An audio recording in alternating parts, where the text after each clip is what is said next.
మీ అందరికీ హృదయపూర్వక వందనాలు తెలియజేస్తా ఉన్నాను. లైవ్ ద్వారా అందుబాటులోకి వచ్చిన వారికి మీ అందరికీ వందనాలు. మీ హృదయాల్లో దేవుని ఎడల ఇంతటి గౌరవం, ప్రేమ, ఆయన సన్నిధి కొరకైన ఆసక్తి మీ అందరూ కనపరిచినందుకు మీ అందరిని బట్టి మనస్ఫూర్తిగా దేవుని కృతజ్ఞతలు చెల్లిస్తున్నాను.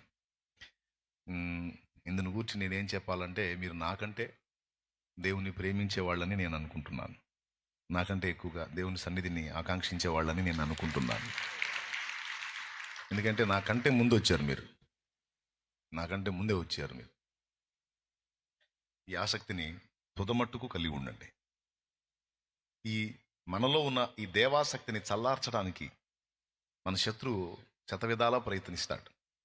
ఒకప్పుడు మనలో బాగా ఉన్న ఆసక్తిని ఒక్కసారిగా కాదు కానీ క్రమక్రమంగా ఆ ఆసక్తి తగ్గిపోయేటట్టు చేస్తాడు.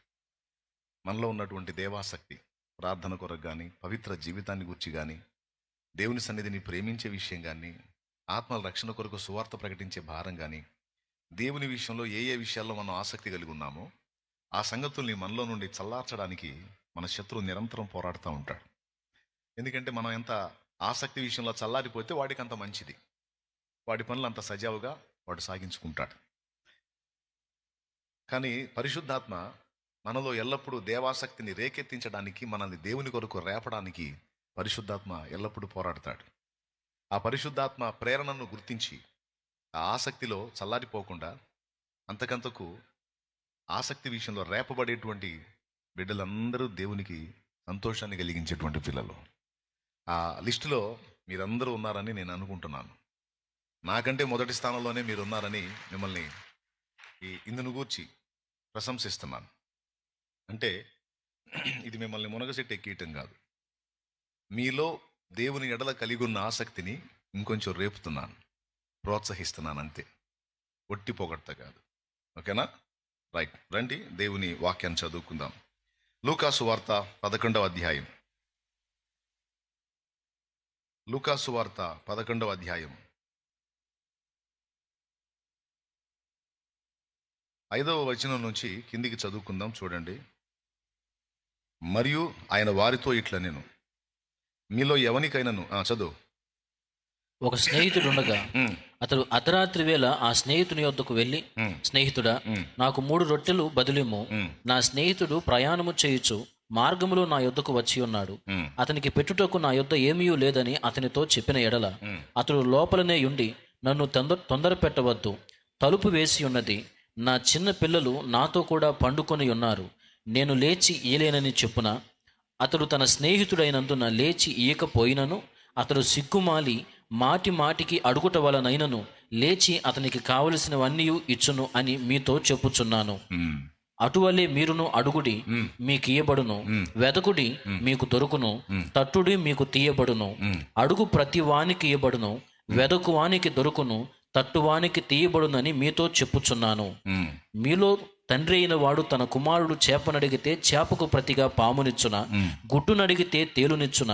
కాబట్టి మీరు చెడ్డవారయుండి మీ పిల్లలకు మంచి ఇవులనియ ఎరిగి ఉండగా, పరలోకమందున్న మీ తండ్రి తన్ను అడుగు వారికి పరిశుద్ధాత్మను ఎంతో నిశ్చయముగా అనుగ్రహించుననెను. దేవునికి స్తోత్రం కలుగును గాక. హల్లెలూయా. చిన్న మాట ప్రార్థన చేసుకుందాం. ప్రేమ కలిగిన మా మహాపరిశుద్ధ తండ్రి, ఘనుడవగు దేవా, నీకు స్తోత్రము. ఉదయకాలం మా హృదయాలు కృతజ్ఞతతో నిండి ఉన్నాయి. దానికి కేవలం కారణం నువ్వే ప్రభు. నీకు స్తోత్రం.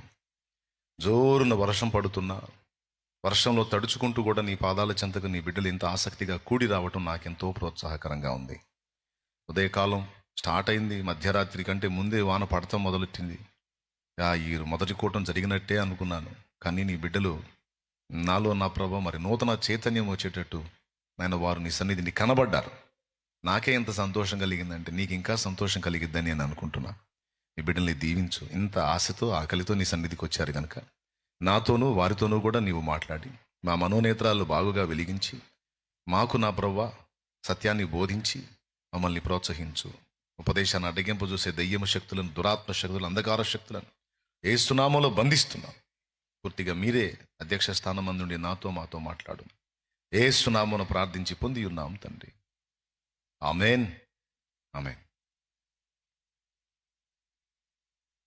ప్రభునందు ప్రియులారా, మనం చదువుకున్నటువంటి వాక్య భాగం ఏదో ఒక వచనం కాదు, 5వ వచనం నుంచి 13వ వచనం వరకు మనం చదివాం. ఇంత పెద్ద పేరా మొత్తాన్ని నేను ఎందుకు చదివించానంటే, ఇదంతా కలిసి ఒక అంశం మీదికి మన దృష్టిని తీసుకెళ్తుంది, ఒక విషయం మీదికి మన దృష్టిని తీసుకెళ్తుంది. అందులో ఆ మెయిన్ అంశం ఏంటంటే పరిశుద్ధాత్మను కూర్చున్న అంశం. అయితే ఆ ఒక్క పాయింట్ని మనకు అందించడానికి ప్రభువు ఒక ఎగ్జాంపుల్ చెప్పి, మరి తండ్రిని కూర్చున్నటువంటి సంగతులు కూడా బోధించి పెద్ద వివరణ ఇచ్చాడు. అంటే దాని గురించి కొంచెం మనం పరిశీలిద్దాం. ఆయన ఇచ్చిన వివరణలో మొట్టమొదటిది, స్నేహితుడు తన ఇంటికి వచ్చిన అతిథికి ఆతిథ్యం చేయటానికి తన దగ్గర రొట్టెలు లేవు. రొట్టెలు లేకపోతే పొరుగునున్నటువంటి తన స్నేహితుని ఇంటికి వెళ్ళాడు. తన స్నేహితుని ఇంటికి వెళ్ళాడు. ఇంటికి వెళ్ళి తలుపు తడతా ఉన్నప్పుడు అది పొద్దుపోయింది, రాత్రి వేళ. ఆయన ఇంటికేమో అనుకోకుండా అతిథి వచ్చాడు. మరి తను ఏ స్నేహితుడి దగ్గరికి వెళ్ళి తలుపు తడుతున్నాడో ఆ స్నేహితుడు తలుపు వేసుకొని తన పిల్లలతో కూడా పండుకొని ఉన్నాడు. ఈయన వెళ్ళి తలుపు తట్టినప్పుడు ఆ పండుకున్నవాడు ఎవరు అది అంటాడు. తలుపు వెనకున్నాడు, నేను ఫలానా అంటే ఆ ఏంటి అంటాడు. నా ఇంటికి ఇట్లా స్నేహితుడు వచ్చాడు, మరి అతనికి పెట్టడానికి నా దగ్గర ఆహారం లేదు, నీ దగ్గర ఏదైనా ఆహారం ఉందేమో అని నీ తలుపు తడుతున్నాను అన్నప్పుడు, ఏం ఆహారం ఈ జామున, నేను పిల్లలతో పాటు పండుకొని ఉన్నాను, లేదులే పో అంటాడా? ఒకవేళ ఆ మాట అంటే బయట తలుపు కొట్టే స్నేహితుడు పోతాడా? వాళ్ళిద్దరు ఫ్రెండ్స్, ఒకరి మనసు ఒకరికి తెలుసు, ఒకరి విషయాలు ఒకరికి ఎరుకైనవి. కాబట్టి లోపల పండుకున్నవాడు ఇవ్వను అనడు. ఒకవేళ అన్నా బయటోడు పోడు, ఎందుకంటే చనువు. కాబట్టి తలుపు తడతానే ఉంటాడు. అతడు సిగ్గుమాలి మాటికి అడుగుచున్నందున. సిగ్గుమాలి ఎవరు అడుగుతారండి?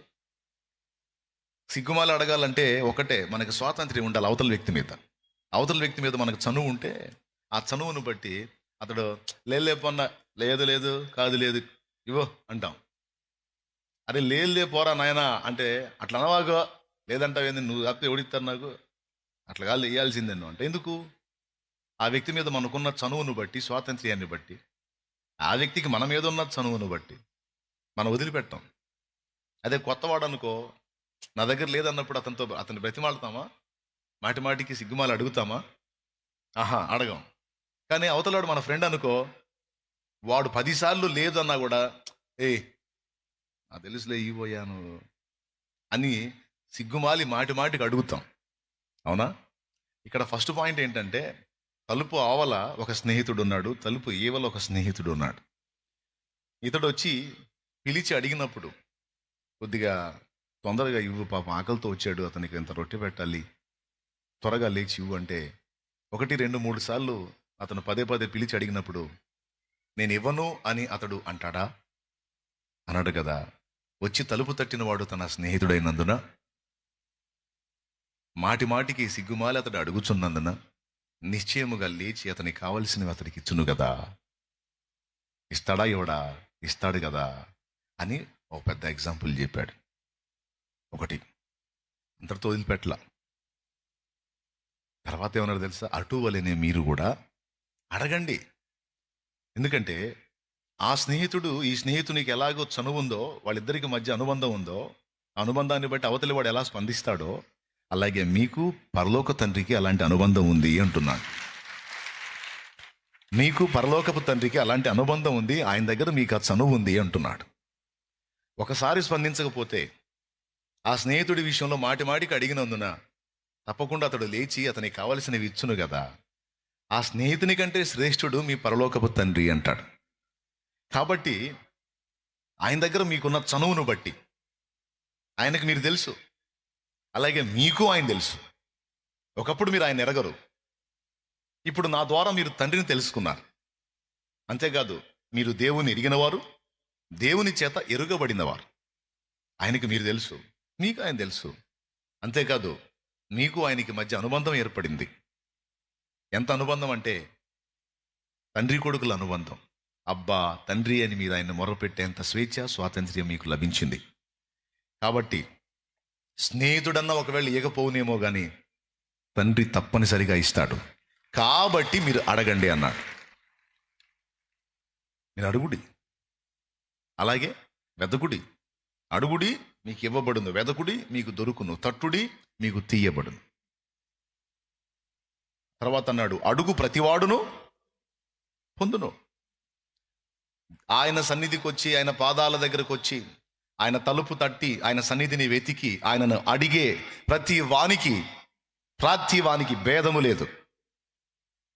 ప్రతి వానికి ఇయ్యబడును. వెతికే ప్రతి వానికి ఆయన దొరుకుతాడు, ఆయన సన్నిధి దొరుకుతుంది. తట్టే ప్రతి వానికి ఆయన తలుపు తీయబడుతుంది, వాడు కోరినది వానికి ఇయ్యబడుతుంది అని రెండో విషయం చెప్పాడు. మొదటిది ఏంటి? ఫ్రెండ్ మీద ఉన్న చనువును బట్టి సిగ్గుమాలి మాటికి అడిగితే తప్పనిసరిగా ఫ్రెండ్ లేచి హెల్ప్ చేస్తాడు. దేవునికి స్తోత్రం, హల్లెలూయా. ఒకవేళ ఫ్రెండ్ స్పందించినా స్పందించకపోయినా పరలోకపు తండ్రి మాత్రం తప్పకుండా స్పందిస్తాడు. ఇది మొదటి విషయం. అయితే రెండవ సంగతి ఏంటంటే, ప్రతివాడు పొందుతాడు అడిగితే. అడుగు ప్రతివాడు పొందును, వెదుగు ప్రతివానికి దొరుకును, తట్టు ప్రతివానికి తీయబడును అనేది రెండో మాట చెప్పాడు. ఇక మూడవ సంగతి, ఈ రెండు విషయాలు ఎందుకు బేస్గా వేశాడంటే మూడో పాయింట్ మీదకి మన దృష్టిని తీసుకొని రావటానికి. మూడో పాయింట్ ఏంటంటే, మీరు చెడ్డవారై ఉండి మీ పిల్లలకు మంచి ఈవులను ఇయ్యనిరిగి ఉండగా, మీరు ఆదాము సంబంధిత రక్తంతో మీరు పుట్టారు గనక మీ క్రియలు, చాలా క్రియలు చెడ్డవే ఉంటాయి. అలాంటి చెడ్డ క్రియలు కలిగిన మీరు సైతం మీ పిల్లలకి ఏదన్నా ఇవ్వగోరినప్పుడు ఆహార పదార్థాల్లో శ్రేష్టమైనవే పిల్లలకి ఇవ్వాలనుకుంటారు. వాళ్ళు తొడుక్కునే వస్త్రాల్లో శ్రేష్టమైనవే వాళ్ళకి ఇవ్వాలనుకుంటారు. వాళ్ళకి కావాల్సినటువంటి కనీస అవసరాలకు తీర్చడానికి కావాల్సినవి ఏవి నువ్వు ఇవ్వాలనుకున్నా నీ పిల్లలకి ఏదో ఒకటి ఇద్దాం అనుకుంటావా? శ్రేష్టమైనది ఇద్దాం అనుకుంటావా? నీ దగ్గర పైసలు ఉంటే శ్రేష్టమైనదే ఇద్దాం అనుకుంటావు. పైసలు కొంచెం ఉన్నా కూడా ఆ కొంచెంలో బెటర్దే ఇవ్వాలనుకుంటాం. మీరు చెడ్డవారు వాస్తవంగా, అయినా సరే మీ పిల్లలకి ఇచ్చే విషయంలో మీరు మంచి ఈవులను ఇయ్యాలని అనుకుంటారు. ఫర్ ఎగ్జాంపుల్, ఒక తండ్రిని కొడుకు గుడ్డును అడిగాడు అనుకో, తండ్రి తేలునిస్తాడా? ఇయ్యడు కదా. అలాగే చేపను అడిగాడు అనుకో, నాన్న నాకు చేపను తినాలనిపిస్తుంది అన్నాడు అనుకో, పామునిస్తాడా? మీరు చెడ్డవాళ్ళై ఉండే మీ పిల్లలకు చెడ్డ వస్తువులు ఎవరో, వాళ్ళ కీడు కలిగించే ఎవరో, మీరు చెడ్డవారై ఉండి మీ పిల్లలకు మంచి ఈవుల నీయనెరిగి ఉండగా మీ పరలోకపు తండ్రి మీకంటే శ్రేష్ఠుడు, తనను అడుగు వారికి ఎంతో నిశ్చయముగా పరిశుద్ధాత్మను అనుగ్రహించును అని ఆ మ్యాటర్ మొత్తం క్లోజ్ చేశాడు. అంటే తండ్రిని మీరు అడగండి. ఎలా అడుగుతారంటే, ఒక ఇరుకైన స్నేహితుడిని మరో స్నేహితుడు తనకు కావలసిన అవసరత తీర్చమని మాటికి సిగ్గుమాలి బ్రతిమాలినట్లు మీరు తండ్రిని అడగండి. అడిగే ప్రతివాడు తప్పనిసరిగా పొందుతాడు. మూడవది, తండ్రి మనకి ఎల్లప్పుడూ మంచి ఈవులను ఇవ్వాలనే ఆకాంక్షిస్తాడు. ఎగ్జాంపుల్, మీరు చెడ్డోళ్ళై ఉండి కూడా మీ పిల్లలకు మంచి ఈవులను ఇవ్వాలని అనుకుంటారు. సో మీ తండ్రి కూడా మీకు మంచి ఈవులను ఇవ్వాలనే ఆశిస్తాడు. కాబట్టి మనకు ఇవ్వబడేటువంటి మంచి ఈవులలో ఒక ఈవిని గురించి స్పెషల్గా ప్రభు హైలైట్ చేసి చూపించాడు. తండ్రి మనకి ఇవ్వగోరినటువంటి ఈవులలో ఒక ఈవి పరిశుద్ధాత్ముడు. స్పష్టంగా అర్థమైందా మీకు? పరిశుద్ధాత్మ మనకు ఈవిగా అనుగ్రహించబడ్డాడు. ఈవి అంటే పర్యాయ పదాల్లో బహుమతి, బహుమానం అని చెప్పొచ్చు. దేవునికి స్తోత్రం, గాడ్ గిఫ్ట్. అలాగే పరిశుద్ధాత్మను గురించి సంచకరువు అని కూడా చెప్పబడింది. సంచకరువు అంటే మన వాడుక భాషలో ఒక పెద్ద అమౌంట్ని ఇవ్వబోయేటప్పుడు, ముందు భయానక కొంత అమౌంట్ ఇస్తాం. అలాగే దేవుడు తన నిత్య స్వాస్థ్యాన్ని మనకి ఇవ్వబోయేదానికి ముందు తన పరిశుద్ధాత్మను మనకు సంచకరువుగా అనుగ్రహించాడు. దేవునికి స్తోత్రం, పెద్దగా చెప్పండి. ఇప్పుడు ఇంత మ్యాటర్ దగ్గర 5వ వచనం నుంచి 13వ వచనం వరకు ఒక పెద్ద పేరా మొత్తాన్ని 2 ఎగ్జాంపుల్స్ తీసుకొని మరి చూపించి, పరిశుద్ధాత్మ మీదికి మన దృష్టి వెళ్ళేటట్టు, మనం పరిశుద్ధాత్మను కోరేటట్టు ప్రభు ఎందుకు మనల్ని ప్రేరేపిస్తున్నాడు అంటే, పరిశుద్ధాత్మ మనం కోరుకోవలసిన వాటన్నిటిలో ఒక శ్రేష్టమైన ఈవి అని యేసు ప్రభు మనకి వెల్లడి చేస్తూ ఉన్నాడు. దేవుని ముందు మోకాళ్ళు ఉన్నప్పుడు సహజంగా మనం ఎన్నో విషయాలు అడుగుతూ ఉంటాం. ప్రభువా, నాకు జ్ఞానం ఇవ్వు, నాకు బలాన్ని ఇవ్వు, నాకు అది ఇవ్వు, నాకు సహాయం చెయ్యి, నా అవసరాలు తీర్చు, నాకు తెలివితేటలు ఇవ్వు, నాకు అది ఇవ్వు, నాకు ఇది ఇవ్వు అని బోలెడని దేవుని ముందు కూర్చొని మనం అడుగుతూ ఉంటాం. మీరు ఎంతమంది అడుగుతారు, దేవా నాకు జ్ఞానం లేదు, నాకు జ్ఞానం ఇవ్వు, తెలివి లేదు, తెలివినివ్వు, నాకు శక్తి లేదు, శక్తినివ్వు, నాకు అది లేదు, ఇది లేదని. నేను కూడా దేవుని ముందు కూర్చున్నప్పుడు ప్రార్థనలో తప్పకుండా దేవుణ్ణి అడుగుతూ ఉంటాను. కానీ దేవుని వాక్యంలో, యేసు ప్రభు మాటల్లో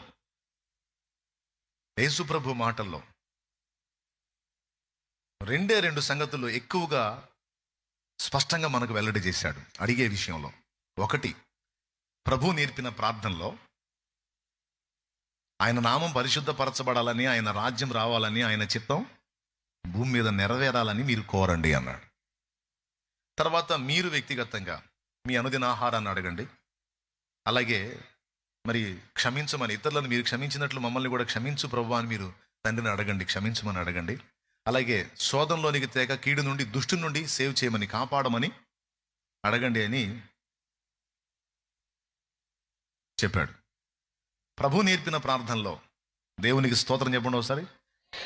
ప్రభువు నేర్పిన ప్రార్థనలో 3 విషయాలేమో తండ్రికి సంబంధించినవి, దేవుని రాజ్యానికి సంబంధించినవి. 3 విషయాలేమో మనకు సంబంధించినవి. చివరి విషయం, రాజ్యము, మహిమ, బలము, శక్తి సర్వం నిరంతరం నీవై ఉన్నవి తండ్రి అని ఆయన సర్వాధికారాన్ని వ్యక్తం చేస్తూ మనం తెలియజేసేటువంటి పదం.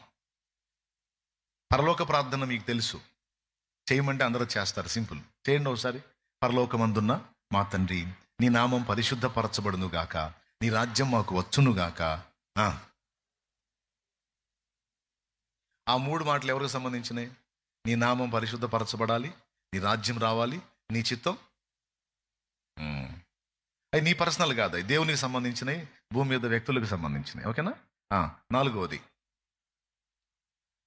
పెద్దగా అడగండి, అంత చిన్నగా అడుగుతున్నాడు. మాకు కావాల్సిన, తర్వాత మాకు ఆహారం ఇవ్వండి అండ్ మమ్మల్ని క్షమించండి, మమ్మల్ని శోధంలోనికి తేక కీడు నుండి, దుష్టుని నుండి మమ్మల్ని తప్పించండి. ఎందుకంటే రాజ్యం, బలం, మహిమ, శక్తి సర్వం నిరంతరం నీవై ఉన్నవి తండ్రి, నువ్వు సర్వాధికారివి తండ్రి అని ఆయన ఏమై ఉన్నాడో, సమస్తం ఆయనకి ఎలా చెందవలసి ఉందో ఆ మాట ఫైనల్ చేసి ముగించాడు. ఇది ప్రభు నేర్పిన ప్రార్థన. ఇప్పుడు ప్రభువు చెప్పినటువంటి ఈ 7 అంశాల ప్రార్థన కూడా మన యందు, మన ద్వారా నెరవేరాలంటే పరిశుద్ధాత్మ సహాయమే కావాలి. ఇది ఆశ్చర్యకరమైన సంగతి. అందుకే ప్రార్థన నేర్పవా మాకు అన్నప్పుడు, ప్రార్థనలో మనం ఏమి కోరాలో, వేటి విషయమే మన ఆశ ఉండాలో ఆ 7 అంశాలను అక్కడ స్పష్టపరిచాడు. అవన్నీ మనకు సాధించి పెట్టేది ఎవరో లూకా 13లో చెప్తున్నాడు. మీకు ఇంట్రెస్ట్, లూకా 11 13 వచనంలో పరిశుద్ధాత్మ, మీకు నేను చెప్పింది వాస్తవమేనా అనడానికి ప్రభువు నేర్పినటువంటి ప్రార్థన కూడా ఈ 11లోనే ఉంది. చూడండి అక్కడ మొదటి వచనం నుంచి చూడు, లూకా 11:1 నుంచి చూడు. ఆయన ఒక చోట ప్రార్థన చేయుచుండెను. ప్రార్థన చాలించిన తరువాత ఆయన శిష్యులలో ఒకడు, ప్రభువా, యోహాను తన శిష్యులకు నేర్పినట్టుగా మాకును ప్రార్థన చేయ నేర్పమని ఆయన అడిగాను. అబ్బా, దేవునికి స్తోత్రం కలుగును గాక. హల్లెలూయా. అడిగారా? ఇప్పుడు స్టార్ట్ చేశాడు చూడు, అక్కడ చదువు. అందుకు ఆయన, మీరు ప్రార్థన చేయునప్పుడు, తండ్రి, నీ నామము పరిశుద్ధపరచబడును గాక, అదిగో నీ రాజ్యము వచ్చును గాక, మాకు కావలసిన అనుదిన ఆహారము దినదినము మాకు దయచేయము, మేము మాకచ్చి ఉన్న ప్రతి వారిని క్షమించుచున్నాము గనుక మా పాపములను క్షమించుము, మమ్మను శోధనలోనికి టేకుము అని పలుకుడని వారితో చెప్పెను. దేవునికి స్తోత్రం కలుగును గాక. ఇంకా క్లియర్గా మత్తయి సువార్త 6లో ఈ ప్రార్థన రాయబడి ఉంది. ఇక్కడ పైన చూస్తే ఈ ప్రార్థన ప్రస్తావించి, ఆ కింద ఇందాక మనం చదివిన పేరా మొత్తం మాట్లాడి ఫైనల్లో పరిశుద్ధాత్మను అడగండి అన్నాడు. తండ్రి తనను అడుగు వారికి ఎంతో నిశ్చయముగా తన పరిశుద్ధాత్మను అనుగ్రహించును అని అన్నాడు. ఇప్పుడు ఇదంతా ఎలా ఉందంటే, ఇంటి పైన టాప్ నుంచి చూపించుకుంటా వచ్చి కెమెరాని ఫైనల్గా బాటంలో హోలీ స్పిరిట్ని చూపిస్తున్నాడు. దేవునికి స్తోత్రం కలుగునుగా. హల్లెలూయా. అర్థమైందా? అడుగుని ఎవరిని చూపిస్తున్నాడు? పరిశుద్ధాత్మను చూపిస్తున్నాడు. ఎందుకు ప్రత్యేకంగా పరిశుద్ధాత్మను మనం కోరుకోవలసి ఉంది? ఎందుకు దేవుని ఆత్మను మనం గోజాడుకోవలసి ఉంది? ఎప్పటికప్పుడు దేవుని ఆత్మ సహాయమును అర్థించమని ఎందుకు దేవుడు యేసు ప్రభు స్పష్టంగా చూపించాడంటే, రహస్యం అంతా ఆయన దగ్గరే ఉంది. ఎట్లా ఉందో చెప్తాను. యేసు ప్రభు భూమి మీద జీవించిన జీవితం కానీ, ఆ జీవితంలో ఆయన నెరవేర్చిన తండ్రి చిత్తం కానీ, ఆయన సాధించిన దేవుని రాజ్యం కానీ, ఆయన చేసినటువంటి శక్తివంతమైన కార్యాలు కానీ, ఇవన్నీ దేని వలన చేశాడో తెలుసా? పరిశుద్ధాత్మ వలననే చేశాడు. ఆ సంగతి ఆయన ఎరుగును గనుక మనకు అదే బాట చూపిస్తున్నాడు. ఉన్న రహస్యం అంతా ఆయన దగ్గర ఉందిరా, మీరు ఎటేటో పెట్టకండి, మైండ్ పరిశుద్ధాత్మ మీద పెట్టండి రా అని చెప్తున్నాడు అక్కడ. అంటే నేను సాధించిన కార్యాలు సైతం, నేను నెరవేర్చిన కార్యాలు సైతం నా స్వశక్తితో కాదు, తండ్రిని నేను అడిగి పొందుకున్న పరిశుద్ధాత్మ శక్తి, తండ్రి నాకు అనుగ్రహించిన కొలతలేని ఆత్మ ప్రభావం వలన ఇదంతా కూడా నేను నెరవేర్చగలిగి. పరిశుద్ధ జీవితం పరిశుద్ధాత్మ బలమే. జ్ఞానవంతమైన అడుగులు పరిశుద్ధాత్మ బలమే. సమయోచితమైనటువంటి మాటలు పరిశుద్ధాత్మ సహాయమే. ఆఖరికి తండ్రి చిత్తము నెరవేర్చడానికి ఎదురైనటువంటి కఠినమైన శోధనలను తట్టుకొని ఆఖరికి తండ్రి చిత్తం నెరవేర్చడానికి ప్రాణం పెట్టినటువంటి వ్యవహారం కూడా పరిశుద్ధాత్మ సహాయం వల్లనే అది జరిగింది. లేకపోతే నేను ఇవన్నీ చేయటం కష్టం. ఇంకా చెప్పాలంటే పాత నిబంధన ప్రవక్తలందరూ కూడా బాగా సీరియస్ మ్యాటర్. మీరు చాలా ఆశతో దేవుని పాదాల చెంత జోరున వర్షంలో వచ్చారు కాబట్టి దేవుడు మీకు విలువైన సమాచారమే ఇస్తాడు. అనవసరపు మాటలు ఏమి ఉండవు. దయచేసి మీరు సీరియస్గా తీసుకోండి ఈ విషయాన్ని. స్తోత్రం చెప్పండి. పాత నిబంధన ప్రవక్తలందరినీ కూడా వాడుకొని వారందరి ద్వారా దేవుడు తన పరిచర్యను జరిగించడానికి, వారిలో దైవచిత్తం నెరవేర్చడానికి దేవుడు వారికి అనుగ్రహించింది పరిశుద్ధాత్మనే. భక్తులందరూ కూడా వాళ్ళు జరిగించిన పరిచర్య అంతా పరిశుద్ధాత్మ ద్వారానే వాళ్ళు చేయగలిగారు. లేకపోతే వాళ్ళంతటా వాళ్ళకి అది సాధ్యం కాదు. అర్థమవుతుందా మీకు? ఫస్ట్ ఏం చెప్పాను? యేసయ్య నెరవేర్చిన కార్యాలన్నీ పరిశుద్ధాత్మ సహాయంతోనే నెరవేర్చాడు. ఓకే, ఒకటి. రెండవది, పాత నిబంధన ప్రవక్తలందరూ ఏలియా నెరవేర్చిన కార్యం కావచ్చు, ఎలీషా నెరవేర్చిన కార్యం కావచ్చు, భక్తులు, ప్రవక్తలు, చిన్న ప్రవక్తలు, పెద్ద ప్రవక్తలు ప్రవచించిన ప్రవచన వాక్కంతా కూడా పరిశుద్ధాత్మ ద్వారానే వాళ్ళు పలికారు. అది రాయబడింది. ఇది పేతురు రాసిన పత్రికలో ఉంది. ఒకడు తన ఊహను బట్టి చెప్పుట వలన లేఖనములో ఏ ప్రవచనము పుట్టదని మొదట గ్రహించుకొనవలెను. మనుషులు పరిశుద్ధాత్మ చేత ప్రేరేపించబడిన వారై దేవుని మూలముగా పలికిరి అని రాస్తుంది. పరిశుద్ధాత్మ చేత అంటే పాత నిబంధనలో ప్రవక్తలందరినీ వాడుకొని వాళ్ళ ద్వారా జరిగించినటువంటి శక్తివంతమైన కార్యాలు, సూచక్రియలు కావచ్చు, వాళ్ళ ద్వారా దేవుడు రాయించినటువంటి సంగతులు లేదా పలికించిన సంగతులు కావచ్చు, ఇవన్నీ పరిశుద్ధాత్మ వలననే జరిగినాయి అనేది మనం గుర్తుపెట్టుకోవాల్సిన సంగతి. సో మొట్టమొదటిది, ఓల్డ్ టెస్టిమెంట్లో ఉన్నటువంటి పరిశుద్ధ ప్రవక్తలు, సేవకులు జరిగించినటువంటి సేవా ఫలమంతా కూడా పరిశుద్ధాత్మ సహాయమే. రెండవది, యేసు ప్రభు జరిగించిన పరిచర్య అంతా కూడా పరిశుద్ధాత్మ తోడ్పాటే. రెండు. మూడవ సాక్ష్యం, అపోస్తలులు ఏం కార్యాలు సాధించారండి వాళ్ళు. ఒక పక్క ఆత్మను రక్షించడమే కాకుండా వాళ్ళు ఎంత శక్తివంతంగా దేవుని కొరకు ఫలించారంటే, ఇటు భౌతికంగానూ వాళ్ళు కార్యాలు చేశారు, ఆత్మీయంగా కూడా కార్యాలు చేశారు. అంతేకాదు, ఆనాడు వాళ్ళు అందించినటువంటి ఆ మాటలే మనకి లేఖనాలై ఈరోజు క్రొత్త నిబంధనలో అపోస్తల కార్యం దగ్గర నుంచి పౌలు పత్రికలు, యోహాను పత్రికలు, పేతురు పత్రిక, ఫిలెమోను పత్రిక, అలాగే ప్రకటన గ్రంథంతో సహా మొత్తం వాళ్ళు మనకు అందించినటువంటి సమాచారం లేఖనాలు అయిపోయి కూర్చున్నాయి. అవి ప్రపంచ ప్రజల్లో అత్యధికమైన జనాభా ఎవరు? క్రైస్తవులైతే అత్యధికమైన జనాభా చేతుల్లో ఉన్న గ్రంథం ఏది? బైబిల్. అయితే బైబిల్లో చెప్పబడినటువంటి విషయాలు దైవోక్తులుగా చెప్పబడినవి. నాడు అపోస్తలులు పలికిన మాటలు, ప్రవక్తలు పలికిన మాటలు, యేసు ప్రభు పలికిన మాటలు. పాత నిబంధన లేఖనాలన్నీ ప్రవక్తలు పలికినాయి. క్రొత్త నిబంధనలో సువార్తలు, యేసు ప్రభు చరిత్ర అండ్ ఆయన వాక్యం. అక్కడి నుంచి అపోస్తల కార్యం దగ్గర నుంచి అపోస్తలులు ఇచ్చినటువంటి సంగతులు. ఈ ముగ్గురిని కూడా ప్రభావితం చేసి భావితరాల వారి కంటే మనకి లేఖనాలను రచింపజేసి మన చేతికి అందేటట్టు చేసింది పరిశుద్ధాత్మ. ఎవరైనా పెద్దగా చెప్పండి, మళ్ళీ చెప్పండి, ఇంకోసారి చెప్పండి. అది పలుకుతున్నారా లేకపోతే ఏముంది లేదు వదిలేశారా? మీ నోటితో పలకండి. పరిశుద్ధమైన ఆత్మ, పరిశుద్ధాత్మ.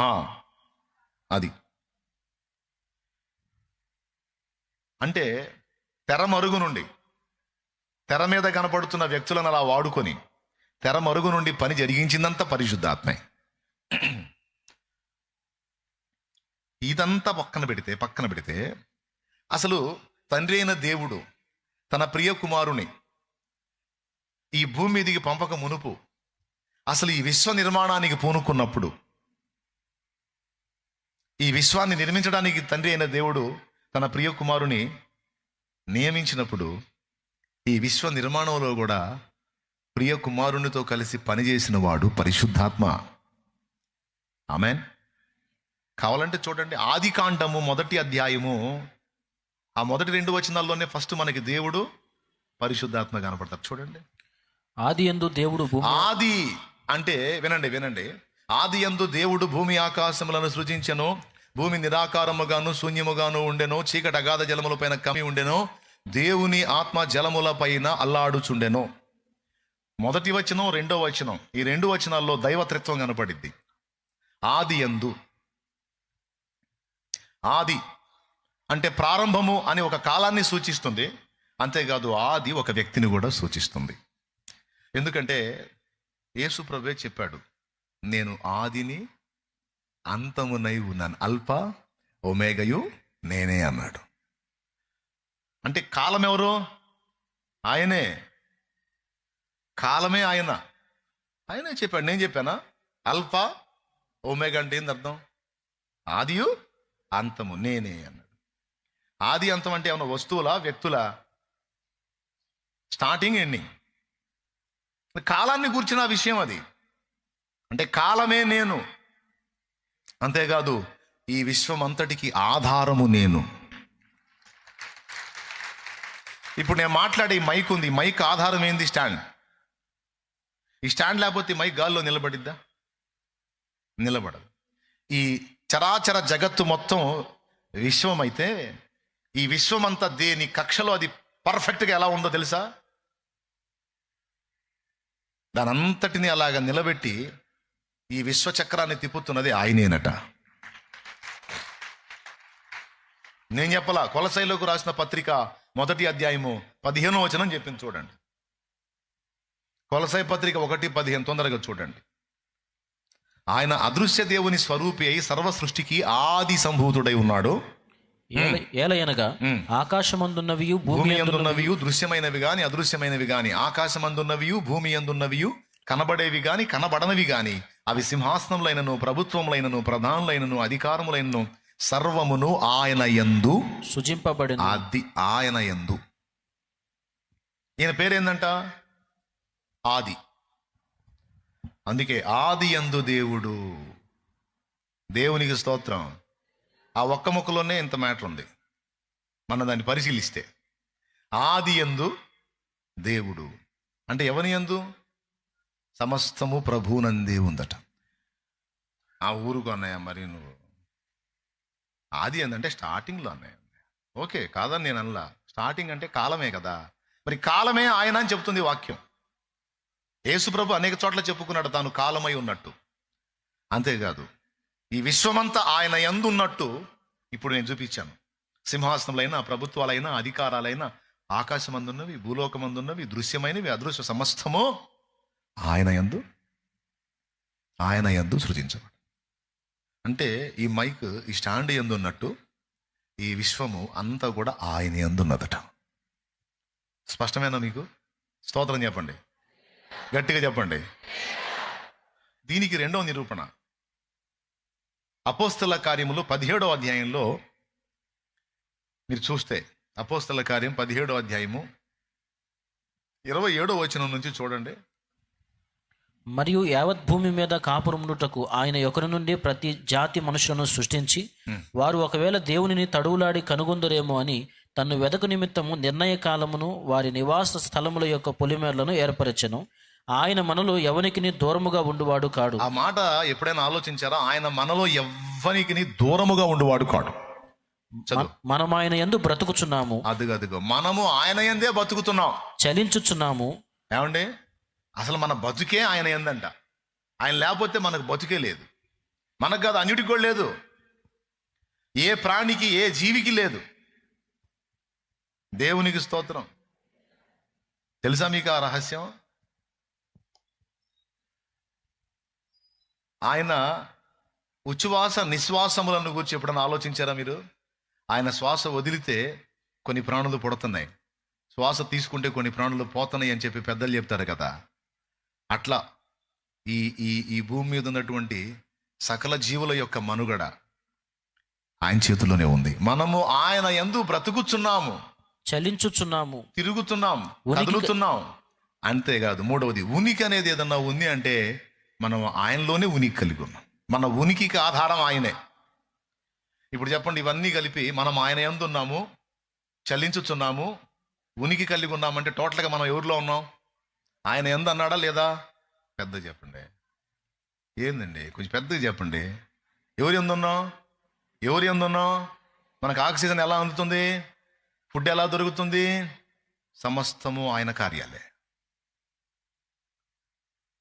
ఒక 5 నిమిషాలు గాలిని బిగబట్టాడంటే, ఒక 5 నిమిషాలు ఆక్సిజన్ ఆపేశాడంటే ఎంత మునగాడు కూడా కొయ్య బొమ్మలా సచ్చి నిలుక్కోవాల్సిందే. ఏ తోలు బొమ్మలే కండి, ఎంత ఏదో ఎచ్చులు పట్టం తప్ప ఏముందేడా?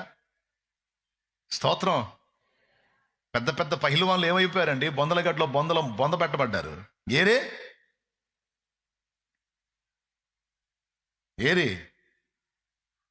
మన బతుకులు ఎంత అంటే, ఈ బొమ్మలన్నిటినీ ఆడిస్తున్నవాడు ఆయనే. ఈ బొమ్మలన్నిటిని ఆడిస్తున్నాడు ఆయనే. మనము ఆయన యందున్నాము, చలించుచున్నాము, బ్రతుకుచున్నాము, ఉనికి కలిగి ఉన్నాము. ఇప్పుడు చెప్పండి, ఎవని యందు? కాబట్టి ఇప్పుడు ఆది ఎవరు? ఆది యందు అంటే ఆది ఎవరు? ఊరు రాదేందండి మీ నోట? యేసు క్రీస్తు ప్రభు, అద్వితీయ కుమారుడే ఆది. ఓకే, అది గుర్తుపెట్ట. అందుకే 2 వచనాల్లో ముగ్గురు కనపడతారని చెప్తున్నాను. ఆది యందు, రెండో దేవుడు అంటే తండ్రి. ఆది యందు దేవుడు భూమి ఆకాశములను సృజించెను.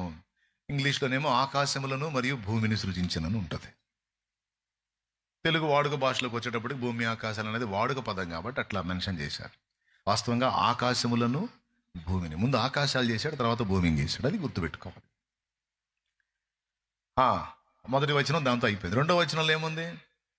నిరాకారముగాను శూన్యముగా ఉండెను, చీకటి అగాధ జలముల మీద కమ్మి ఉండెను. దేవుని ఆత్మ అన్నది అక్కడ వచ్చింది చూడండి. దేవుని ఆత్మ జలముల మీద అల్లాడుచుండెను. అల్లాడుచుండెను అంటే వేదన పడుచుండెను అని అర్థం కాదు. సంచరించుచుండెను అని అర్థం వస్తుంది. తిరుగుచుండెను లేదా సంచరించుచుండెను అని అర్థం వస్తుంది. అల్లాడుట, అల్లాడించు అర్పణగా అంటాడు పాత నిబంధనలో అర్పణలను గురించి మాట్లాడేటప్పుడు. అంటే అల్లాడించుట అంటే త్రిపుట అని అర్థం వస్తుంది. మామూలుగా మన భాషలో అల్లాడిపోతున్నాను నేనంటే బాధపడుతున్నానని. ఇక్కడ దేవుని ఆత్మ జలముల పైన అల్లాడుచుండెను అంటే ఆయన సంచరించుచున్నాడు, ఒక పని చేయడానికి పూనుకున్నాడు అని అర్థం. మళ్ళీ ఒక్కసారి గుర్తుపెట్టుకోండి ఈ మాటనే. కనబడుతున్న దృశ్య ప్రపంచం అంతా కంటికి కనబడని ఆత్మ ద్వారానే నిర్మించబడింది. అది వాస్తవం. కంటికి కనిపించని ఆత్మ ద్వారానే నిర్మించబడింది. సో దైవ కుమారుడు సృష్టి నిర్మాణం చేయడానికి పూనుకున్నప్పుడు, తన యందు సృష్టిని నిర్మింపగోరినప్పుడు, దేవుని ఆత్మ ఈ చరాచర జగత్తు నిర్మాణానికి దేవుని ఆత్మ పని చేశాడు. ఆనాడు సృష్టి నిర్మాణానికి దేవుని ఆత్మ పనిచేశాడు. ఈనాడు గొర్రెపిల్ల భార్య నిర్మాణ విషయంలో కూడా అదే ఆత్మ పనిచేస్తున్నాడు. అర్థమైందా? గొర్రెపిల్ల భార్య అసలు పుట్టడానికి అంటే సృష్టి జరగడానికి పరిశుద్ధాత్మే పనిచేశాడు. అంతేకాదు, సృష్టించబడినటువంటి ఈ వ్యక్తులు దైవ కుమారునికి సాటి అయిన సహాయముగా తయారు చేసే పని కూడా పరిశుద్ధాత్మే పూనుకున్నాడండి. అది అసలు సంగతి. ఎవరు పూనుకున్నాడు? మరి పరిశుద్ధాత్ముడు అన్నది చిన్న విషయం కాదు. పరిశుద్ధాత్ముడు ఆయన ఒక వ్యక్తి. ఆయన అనుగ్రహించే శక్తి కూడా పరిశుద్ధాత్మ అనే పిలువబడింది. కాబట్టి ఇప్పుడు దైవత్రిత్వంలో మనం ప్రత్యేకంగా దృష్టి సారించవలసినటువంటి వ్యక్తి, ప్రస్తుతం భూమి మీద మనం ఉన్న పొజిషన్లో మనకు అందుబాటులో ఉండి మనలో తండ్రి కార్యమంతా నెరవేర్చడానికి మనకు సమీపంగా ఉంది, మనలో ఉంది, మనతో ఉంది ఎవరంటే పరిశుద్ధాత్ముడే. అందుకని పరలోక ప్రార్థన ప్రభు నేర్పేటప్పుడు ఏ సంగతులు చెప్పాడో అవన్నీ మనం నెరవేర్చాలంటే పరిశుద్ధాత్మే మనకు సహాయం చేయాలి. అలాగే పాత నిబంధన ప్రవక్తలు చేసిన పని కానీ, యేసు ప్రభు చేసిన పనులు కానీ, అపోస్తలులు చేసిన పనులు కానీ మన ద్వారా కూడా కార్యరూపం దాల్చాలంటే ఆ పరిశుద్ధాత్మనే మనం పట్టుకోవాలి. అది స్ట్రైట్గా చూపిస్తున్నాడు యేసు ప్రభు వాక్యంలో. తండ్రి తనను అడుగు వారికి ఎంతో నిశ్చయముగా తన పరిశుద్ధాత్మను అనుగ్రహించును అన్నాడు. తండ్రి ఇచ్చేటువంటి మంచి ఈవి పరిశుద్ధాత్ముడట. మంచి ఈవి. మీరు చెడ్డవారై ఉండి కూడా మీ పిల్లలకు మంచి ఈవులను అని ఎరిగి ఉండగా మీ పరలోకపు తండ్రి మీకంటే మంచిగా ఇస్తాడు కదా అని, అబ్బో ఆయన ఏమి ఇస్తాడో, ఒక ₹1,00,00,000 డబ్బులు ఇస్తాడా, అయితే వజ్రాలు ఇస్తాడా, అయితే వెండి బంగారులు ఇస్తాడా, ఏమి ఇస్తాడు? లోక మొత్తాన్ని జయించే జ్ఞానం ఇస్తాడా? సహజంగా మన దృష్టి అంతా ఇటే ఉంటుంది. అంత శరీరంతో బతుకుతున్నాం కదా, అంత శరీర సంబంధంగా ఉంటుంది. కానీ ప్రభు చూపిస్తుంది ఏంటంటే మన మోకాళ్ళుని అడిగే రకరకాల సంగతులన్నిటికంటే కూడా అడగవలసింది, ప్రాముఖ్యమైంది పరిశుద్ధాత్మననే విషయాన్ని చెప్తున్నాడు. ఎందుకు ఎందుకు ఎందుకు ఆ ఒక్కడిని అడగమని ఎందుకు కోరుతున్నాడు? పరిశుద్ధాత్మను అడగండి, పరిశుద్ధాత్మను అడగండి. మీరందరూ కలిసి ఒకసారి చెప్పండి ఇదే మాట. చెప్పాలి, నేను ఊరుకోను. నోట్లో కొనుక్కుంటేట మీకే నోర్లు లేవైంది. అడగండి, ఏం అడగండి, అడగండి, ఏం అడగండి. అది బాగా మీ మనసుకు ఎక్కాలి, అందుకని చెప్తున్నాను నేను. పరిశుద్ధాత్మ ఒక్కడు నీతో ఉంటే, వినండి, పరిశుద్ధాత్మ ఒక్కడు నీతో ఉంటే ఇటు భౌతికంగానైనా అటు ఆత్మీయంగానైనా నువ్వు భద్రంగా ఉంటావు. నీ ద్వారా దేవుడు అనుకున్న కార్యాలన్నీ జరుగుతాయి. అది అర్థమైందా? మెడిసిన్ 2 రకాలు మనం వాడే మెడిసిన్. Allopathy, homeopathy. ఆయుర్వేద వైద్యం ఉంది, అది 3వది. ప్రపంచంలో బాగా గుర్తింపబడినటువంటి మెడిసిన్ 2 రకాలు. 1 అలోపతి, 2 హోమియోపతి. అంటే మీకు అర్థమైద్దని చెబుతున్నాను. ఒకసారి అందరూ ఒకరు చూడండి. మంచిగా ఉన్నారు అందరూ? లైన్లోనే ఉన్నారు కదా? రైట్. అలోపతి వైద్యంలో ఒక సమస్య ఉంది. అలోపతి వైద్యంలో ఒక సమస్య ఉంది. ఒక సమస్య 2 సమస్యలు ఉన్నాయి అనుకోండి. 2 సమస్యలు అంటే ఖరీదు ఎక్కువ. అలోపతి వైద్యంలో ఖరీదు ఎక్కువ. 2వ సమస్య ఏంటంటే, ఒక సమస్యకు మనం మందు వాడామనుకో, ఆ సమస్య కాస్త నెమ్మలించినట్టున్నా ఆ మెడిసిన్ ఆ రోగాన్ని తగ్గించడం సంగతి ఏమో కానీ ఇంకో దాని మీద ఎఫెక్ట్ చూపించింది. ఇది అలోపతి వైద్యంలో ఉన్న ప్రధాన సమస్య. ఎంతమంది ఒప్పుకుంటారు? ఎంతమందికి తెలుసు ఈ సంగతి? ఫర్ ఎగ్జాంపుల్, నొప్పులు బిళ్ళలు ఉన్నాయండి. దీర్ఘకాలం నొప్పులు బిళ్ళలు కానీ వాడుకుంటే, ఆ మోకాళ్ళ నొప్పులను, ఆ నడుముల నొప్పులను, ఆ నొప్పులను, ఈ నొప్పులను, ఈ దీర్ఘకాలం ఈ నొప్పుల బిళ్ళలు వాడి వాడి వాడి ఉంటే చివరికి అవి కిడ్నీల మీద పనిచేస్తాయి, కిడ్నీలను డ్యామేజ్ చేస్తాయి. ఎగ్జాంపుల్గా చెప్తున్నాను, ఇది మీకు తెలుసుగా, మీకు చాలాసార్లు వినే ఉంటారు, నొప్పులు వెళ్ళి ఎక్కువ వాడకూడదు, వాడితే కిడ్నీలు చెడతాయి అనేది. ఎంతమందికి తెలుసు ఈ సంగతి? అయినా కొంతమంది తెగించి వాడతారా? చేసేది ఏం సత్య సత్యం, చేయగలిగింది ఏముంది, ఈ నొప్పులు తట్టుకోలేకపోతారు, కూర్చుంటే లేవలేకపోతున్నానా, అది వేసుకోకపోతే వల్ల కావట్లే అంటారు.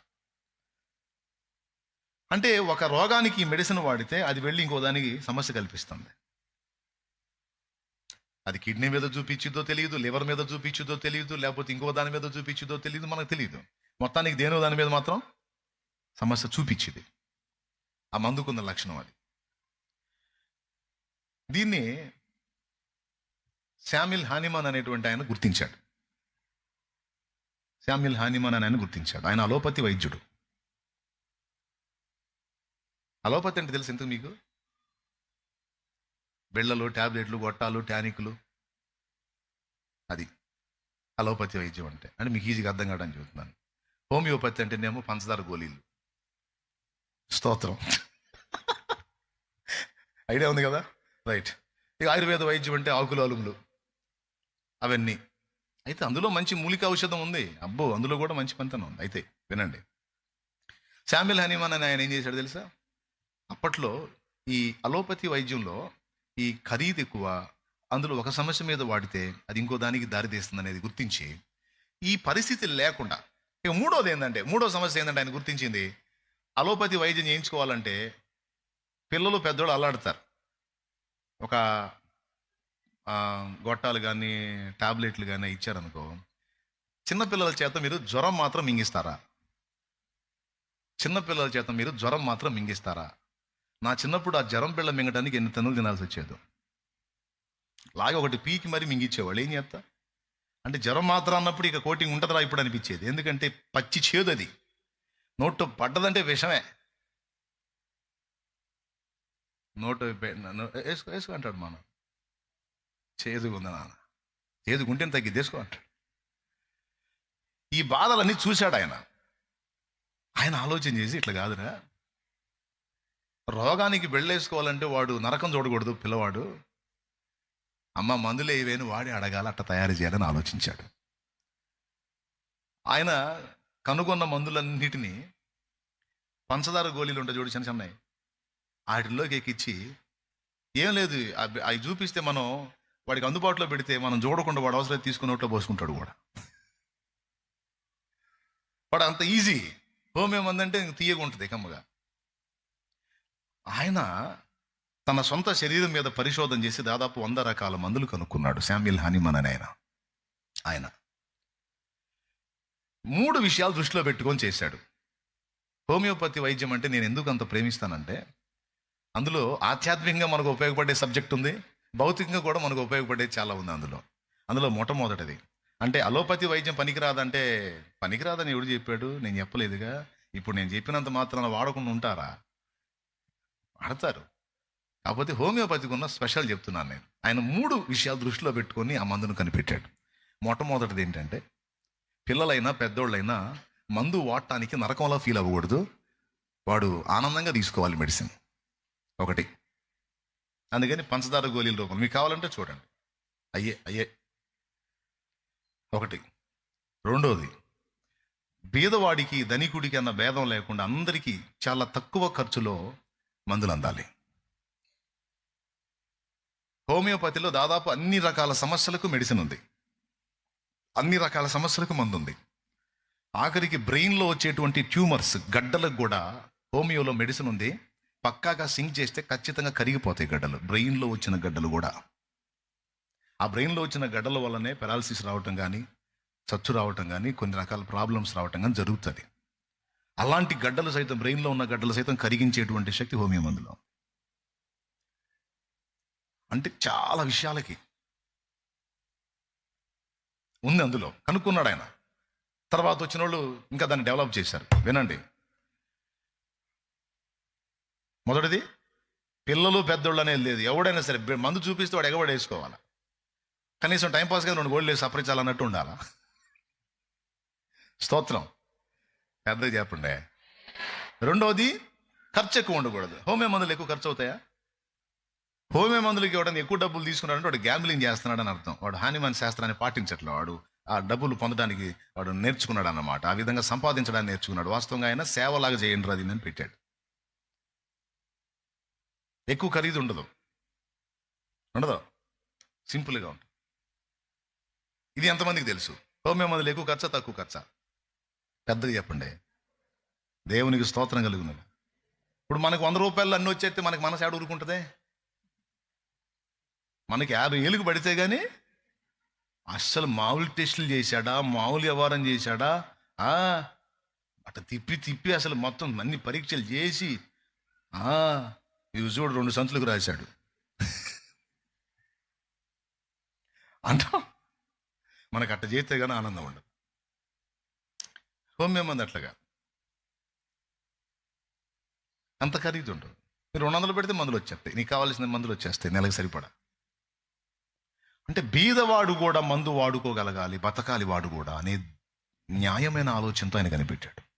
తన బ్రతుకుని అంకితం చేసేసుకున్నాడు, తన బాడీని ఆ మందుల పరిశోధన కోసం అంకితం చేసుకున్నాడు. 2 ఫస్ట్ ఏం చెప్పాను? అందరూ వేసుకోవాలి, ఎగబడి వేసుకోవాలి. 2 తక్కువ ఖర్చుతో అందరికీ మందు అందుబాటులో ఉండాలి. 2 మూడోది చెప్పనా, అలోపతి వైద్యం తీసుకుంటే నొప్పికి బెళ్ళేసుకుంటే కిడ్నీలను కొట్టినట్టు ఇందులో ఉండదు.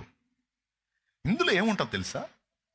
ఇప్పుడు కార్బోవేజ్ అనే ఒక మందు ఉంది అనుకుందాం, లేకపోతే మొన్న కరోనా టైంలో ఇచ్చాను కదా ఆర్సెనిక్ ఆల్బ్ అనేటువంటి మందు. నేను కూడా కొంతమందికి అందుబాటులోకి తీసుకెళ్ళి ఇచ్చాను. తమ్ముళ్ళు ఏమైనా ఇంట్రెస్ట్గా వింటున్నారా? లేకపోతే హలో క్యా భయ్యా క్యా బాత్ కర్ రే, మేరా బాత్ సునో. దేవునికి స్తోత్రం, గట్టిగా చెప్పండి. నేను చెప్పే మ్యాటర్ మీద మనసు పెట్టండి, చూస్తా. ఇప్పుడు ఇదంతా తీసుకెళ్ళి పరిశుద్ధాత్మకు లింక్ చేస్తాడు ఏంది అనుకోవాకండి. ఈ పాయింట్ దగ్గర అసలు విషయం ఉంది. మూడోది ఏంటంటే, ఇప్పుడు ఆర్సెనిక్ ఆల్బ్ ఉంది. అది ఊపిరితిత్తులు ఏర్పడినటువంటి సమస్యలన్నిటికీ కూడా ఒక అద్భుతమైనటువంటి మందు. అయితే ఆ ఒక్కదానికి మనం వేసుకుంటే వినండి, ఇంకా బాడీలో ఈ ఆర్సెనిక్ ఆల్బ్ ఇంకా వేరే వేరే వాటి మీద ఏ రోగాల మీద పనిచేసిద్దో ఆ రోగాలు నీకు బయట పడని కూడా అడ్రస్ లేకుండా పోతాయి. అంటే భవిష్యత్తులో నీకు బయట పడే రోగాలు ఏవైతే ఉన్నాయో ఈ మందులో వాటికి సంబంధించిన ఔషధ గుణం కూడా ఉంటుంది. ఇటు ఊపిరితిత్తులకు సంబంధించే కాకుండా ఇతర సమస్యలకు కూడా ఇది పనిచేసింది. ఇప్పుడు కార్బోవేజ్ అనే మందు ఉందనుకో, అది మనం తీసుకున్నప్పుడు అది గ్యాస్ట్రిక్ సమస్యకే కాదు, అది ఎన్ని రకాల రోగాలకి అది మందుగా కేటాయించబడిందో బాడీలో ఒకవేళ ఆ రోగాలు ఉన్నట్టయితే అవి చెప్పకుండా పోతాయి సైలెంట్గా. అంటే ఈ ఒకదానికి వాడితే మిగిలిన 4 చెడగొట్టడం కాదు, మిగిలిన 4 సమస్యలు ఈ ఒక్కటి తీసుకుంటే బాడీలో ఉన్నటువంటి 5-6 సమస్యలకు ఒకటే పరిష్కారం అయిపోయింది. ఏమైనా అర్థమైందా? ఇంకా కొన్ని మందులు ఉన్నాయి. ఒక్క మందే దాదాపు 15 రకాల రోగాల మీద పనిచేసింది. నేను చదివానండి, కాస్త కూస్తో హోమియో తత్వశాస్త్రం చదివాను నేను, అందుకని చెబుతున్నాను నేను. ఇప్పుడు ఏందిరా నీ గోళ, మేము హోమియో బిళ్ళలు మింగమంటావా అన్నట్టు చూస్తున్నారు నాకెళ్ళి మీరు. దేవునికి స్తోత్రం కలుగును గాక. ఇప్పుడు మా చేత హోమియో మాత్రలు మింగించాలి అంతే కదా. లేదు మీరు అలోపతి వాడుకుంటారో ఆయుర్వేదం వాడుకుంటారో హోమియోపతి, అసలు మాకే రోగాలు లేవులే బాబా మాకేం వద్దు వాక్యం చెప్పి అంటారో నాకు సంబంధం లేదు. కానీ అందులో అంటే మందులు అంటే మనకు అలవాటు కదా, అందుకని చెబుతాను ఈజీగా ఎక్కిద్దని. హోమియోపతిలో ఒక సమస్యకు మనం మెడిసిన్ వాడితే దాంతో పాటు ఆ మందు ఇంకా దేని మీద పనిచేసిద్దో ఆ రోగాలన్నిటిని కొట్టేస్తుంది. కొన్ని మందులు ఉన్నాయి, నేను చదివాను, దాదాపు 20-30 సమస్యలకు కూడా ఒక మందు ఉంది. ఒక్క సమస్య మేజర్గా కనబడితే దానికోసం వేసుకుంటే లోపల అంతర్గతంగా కనబడకుండా భవిష్యత్తులో ఏర్పడబోయేటువంటి 20-30 రోగాలను అది ముందు కొట్టేసింది. అంటే ఇక ఆయన దృష్టి ఎట్టబెట్టాడంటే ఈ మందు తీసుకుంటే సైడ్ ఎఫెక్ట్స్ రాకూడదు. రాకపోగా ఒక రోగానికే కాదు, ఎన్ని రోగాలకి ఇది పనిచేసేదో అన్ని రోగాలు వాడి బాడీలో నుంచి పోవాలి. స్తోత్రం, ఓకేనా? ఇప్పుడు 20-30 రోగాలు కూడా ఒక మందు పనిచేసినట్టు మనం రీచ్ కావాల్సినటువంటి 20-30 సంగతులకి, 40-50 సంగతులకి, 100-150 సంగతులకి కూడా ఒక్క పరిశుద్ధాత్మ చాలు. అది విషయం. దేవునికి మహిమ కలుగును గాక. ఎవరు చాలు? ఒక్క పరిశుద్ధాత్మ చాలు. అందుకే ఇంత పెద్ద పునాదేసి మరి చెప్పాడు. మాటి మాటికి సిగ్గుమాలి అడుగుచున్నందున లేచి ఇస్తాడు కదా అని చెప్పాడు. అడుగుండి ఇస్తాడని చెప్పాడు. అలాగే తండ్రి చెడ్డ ఇస్తాడా, చెడిపోయినోడు కూడా మంచి ఇస్తాడు కదా పిల్లలకి, అలాగే మీ పరలోక తండ్రి ఇంకా మంచి ఇస్తాడని చెప్పి ఇంత మ్యాటర్ చెప్పి చివరికి తీసుకొచ్చి పరిశుద్ధాత్మ అన్న. పరిశుద్ధాత్మ ఫలమును పొంది పరిపూర్ణమైన జ్యేష్ఠుల సంగమై, పరిశుద్ధాత్మ ఫలమును పొంది పరిపూర్ణమైన జ్యేష్ఠుల సంగమై, సియోను రాజా నీ ముఖము చూడా ఆశతో నేను వేచియున్నాను. సియోను రాజా నీ ముఖము చూడా ఆశతో నేను వేచియున్నాను. మహిమ స్వరూపుడా మృత్యుంజయుడా మరణపు ముల్లును విరచిన వాడా, నీకే స్తోత్రములు నా యేసయ్యా, నీకే స్తోత్రములు, నీకే స్తోత్రములు, నా యేసయ్యా, నీకే స్తోత్రములు. హల్లెలూయా. ఇప్పుడు ఒక్క పరిశుద్ధాత్మ అసలు ఎన్ని కార్యాలు చేయగలడంటే, పాత నిబంధన ప్రవక్తలు, ప్రభువైన యేసుక్రీస్తు, క్రొత్త నిబంధన అపోస్తలులు అందరినీ వాడుకుంది, అందరినీ బలపరిచింది, అందరినీ ప్రోత్సహించింది, అందరికీ అన్ని ఇచ్చింది ఆ ఒక్క పరిశుద్ధాత్ముడే. ఇప్పుడు మచ్చుతున్నలాగా కట్టా కొట్ట తెచ్చన్నట్టు 4 ముక్కలు. అసలు ఎట్లా చూద్దాం. ఇప్పుడు దేవుని ముందు కూర్చొని, దేవా నాకు జ్ఞానం ఈ తండ్రి, నేను సమాజంలో ఎలా నడుచుకోవాలో తెలియట్లేదయ్యా, అంతేకాదు నీ ముందు ఎలా నడుచుకోవాలో తెలియట్లేదు, సంఘంలో ఎలా నడుచుకోవాలో తెలియట్లేదయ్యా, పిచ్చోడినయ్యా, జ్ఞానం లేదయ్యా, అయ్యా నాకు జ్ఞానం ఇయ్యయ్యా అని నువ్వు అడుగుతాం. కొంతమంది అంటారు, అయ్యా నాకు వివేచనివ్వయ్యా, ఎవరు మంచోళ్ళు ఎవరు చెడ్డోళ్ళు అర్థం కావట్లేదయ్యా, అయ్యా సెల్ ఫోన్ తీస్తే ప్రతి ఒక్కడు బోధిస్తున్నాడు ప్రభా, ఎవడు ఏం చూస్తున్నాడు అర్థం కావట్లేదు నాయన, ఒకడేమో 2 రోజులు 4 అంటాడు ప్రభా, ఒకడేమో 2 రోజులు 6 అంటాడు నాయన, ఒకడేమో 2 రోజులు 3 అంటాడు, ఒకడేమో 2 రోజులు 5 అంటాడు తండ్రి. ఇప్పుడు 4 కరెక్టా, 3 కరెక్టా, 6 కరెక్టా, 5 కరెక్టా? ఇంకొకటి వచ్చి నేను కొత్త మర్మం కనిపెట్టి 2 రోజులు 12 అంటాడు. ప్రభా అసలు ఏది నాయన ఇందులో, అసలు ఏది ప్రభా? నేనా గుర్తుపట్టలేకపోతున్నా, అంత వివేచన లేదు ప్రభా. ఏది సత్యమో ఏది అసత్యమో, ఎవరు సత్య సంబంధో ఎవరు దుర్బోధ చేస్తున్నాడో నాకు అంత వివేచన లేదు. ఎవరు నాకు మేలు చేస్తారో ఎవరు నాకు కీడు చేస్తారో నాకు వివేచన లేదయ్యా, దేవా నాకు వివేచన ఇవ్వయ్యా అని దేవుని ముందు కూర్చొని ఏడుస్తాం. ఓకేనా? కొంతమంది ఏమడిగారు? జ్ఞానం అడిగారు. కొంతమంది ఏమడిగారు? కొంతమంది జ్ఞానం అడుగుతారు, ఫ్యామిలీని రొటేట్ చేసుకునే జ్ఞానం, సంఘాన్ని రొటేట్ చేసే జ్ఞానం. సేవకుడు అయితే ఖచ్చితంగా అడుగుతాడు, దేవా ఇంతమంది ప్రజల్ని లీడ్ చేయాలంటే నా చేత కాదు ప్రభా, ఒక చిన్న ఫ్యామిలీని నడపడమే నా వల్ల కాదు, ఒక పెద్ద సంఘాన్ని నడిపించాలంటే, వేలాది మంది వ్యక్తులకు ఆన్సర్ చేయాలంటే నా వల్ల ఎక్కడవుతుంది తండ్రి, నా జ్ఞానం ఈ ప్రభువా అన్నాడు. ఓకే, పనితనపు జ్ఞానం కొంతమంది అడుగుతారు, ఫ్యామిలీ రొటేషన్ కొరకు కొంతమంది జ్ఞానం అడుగుతారు, సమాజంలో ఎలా నడుచుకోవాలో జ్ఞానం అడుగుతారు, అంతేకాదు కొంతమంది సంఘాన్ని నడపడానికి జ్ఞానం అడుగుతారు. జ్ఞానం కొంతమంది ఏమడిగారు? వివేచన. ఎవడు దొంగో ఎవడు మంచో. ఇంకా చెప్పాలంటే మంచోడు కంటే దొంగోడే పెద్దగా దొంగ దొంగనికి ఏకలేస్తున్నాడు. ఇప్పుడు అది కూడా అర్థం కావట్లేదు అసలు నాకు. దేవునికి స్తోత్రం. వాడే దొంగ, ఇవ్వండి అందరు దొంగలని వాడు వాళ్ళు ఎక్కువ చేస్తున్నాడు. ఇప్పుడు ఊరు ఇంతలోని గోల్ చేస్తున్నాడంటే వీడు అసలు ఉంటాడా? ఎందుకంటే అందరు దొంగలే అంటున్నాడు కాబట్టి వీడు పెద్ద మడిసేమో. అయ్యా ఏమో నాయన, అసలు వీడెవడు అర్థం కావట్లేదు. ఎవడు దొంగో ఎవడు మంచో ఎవడు దుర్బోధకుడో ఎవడు సత్య సంబంధం నాకేం తెలుసయ్యా. వివేచనీయ అని అడిగాం. కొంతమంది ఏమడుగుతారు? అయ్యా బలహీనుణ్ణి ప్రవ్వా, నాకు బలమీ తండ్రి, శక్తిహీనుణ్ణయ్యా, శారీరకంగా బలహీనుణ్ణే, కొంచెం పని చేయగానే అలసడు వచ్చింది ప్రవ్వా. మరి దరిద్ర బతుకున్నది ఆకారానికేమో ఏం కొలతలో ఏం తేడా ఉండదు, ఆకారాన్ని కాటా వేస్తే 80 నుండి 100 కాట ఏ మాత్రం తేడా లేదు. పని చేయాలంటే మాత్రం కొంచెం అట్లా చేయగానే నాకు శక్తిహీనత వచ్చేస్తుంది ప్రభా.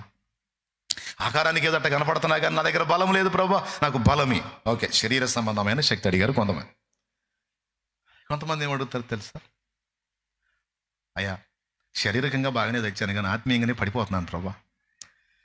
4 రోజులు నికరంగా కరెక్ట్గా పర్ఫెక్ట్గా ఉన్నానంటే 5వ రోజు బోర్లు పడుతున్నాను తండ్రి. వద్దొద్దు అనుకుంటేనే తిడుతున్నా ప్రభా, నీకు స్తోత్రం నాయన. వద్దొద్దు అనుకుంటేనే కొడుతున్నా ప్రభా, నీకు స్తోత్రం. ఆ అమ్మాయి అంతే చేస్తే నేను అంతే కొడుతున్నాను తండ్రి. మళ్ళీ సిగ్గుగా ఉంది నీ దగ్గరికి రావాలంటే ప్రభా. నాయనా నేను నిగ్రహించుకోలేకపోతున్నాను. ఎందుకని ప్రభా? ఎందుకని నాయన ఈ పని చేయొద్దు, వద్దొద్దు అనుకుంటానే చేస్తున్నానయ్యా. ఆత్మీయంగా నేను దృఢంగా లేను ప్రభా, ఆత్మీయంగా బలంగా లేను ప్రభా, స్పిరిచువల్గా నేను చాలా బలహీనంగా ఉన్నాను తండ్రి అని కొంతమంది దేవుని ముందు కూర్చొని ఏడుస్తారు. నా ఆత్మీయ జీవితం బలంగా లేదు, ఫలభరితంగా లేదు అని తన ఆత్మీయ బలహీనతని ఎదిగి కొంతమంది. మీరు ఎవరైనా అడిగారు అట్లా దేవుడిని? నేను నిలవలేకపోతున్నా దేవా, తరచు నేను పడిపోతున్నా దేవా, తరచు నేను తొట్టుపడుతున్నాను దేవా, తరచు నేను గాయపరుస్తున్నాను దేవా, నాకు బాధగా ఉంది తండ్రి అని ఎంతమంది అడుగుంటారు దేవుడిని? చేతులు ఎత్తండి. Thank you.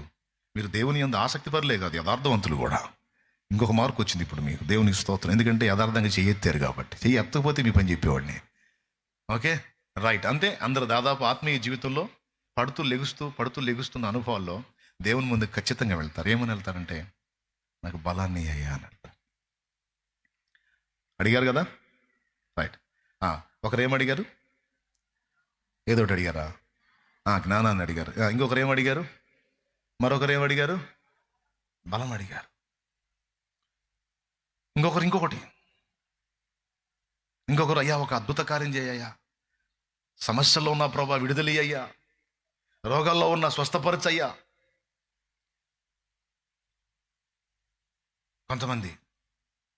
కొన్నిసార్లు కొంతమంది కొన్ని మాటలు అడుగుతుంటే నాకేం చెప్పాలో అర్థం కావట్లేదు ప్రభా. ఆలోచన శక్తి అయ్యా, సమయోచితంగా ఆన్సర్ చేసే దమ్మి అయ్యా, శక్తి అయ్యా.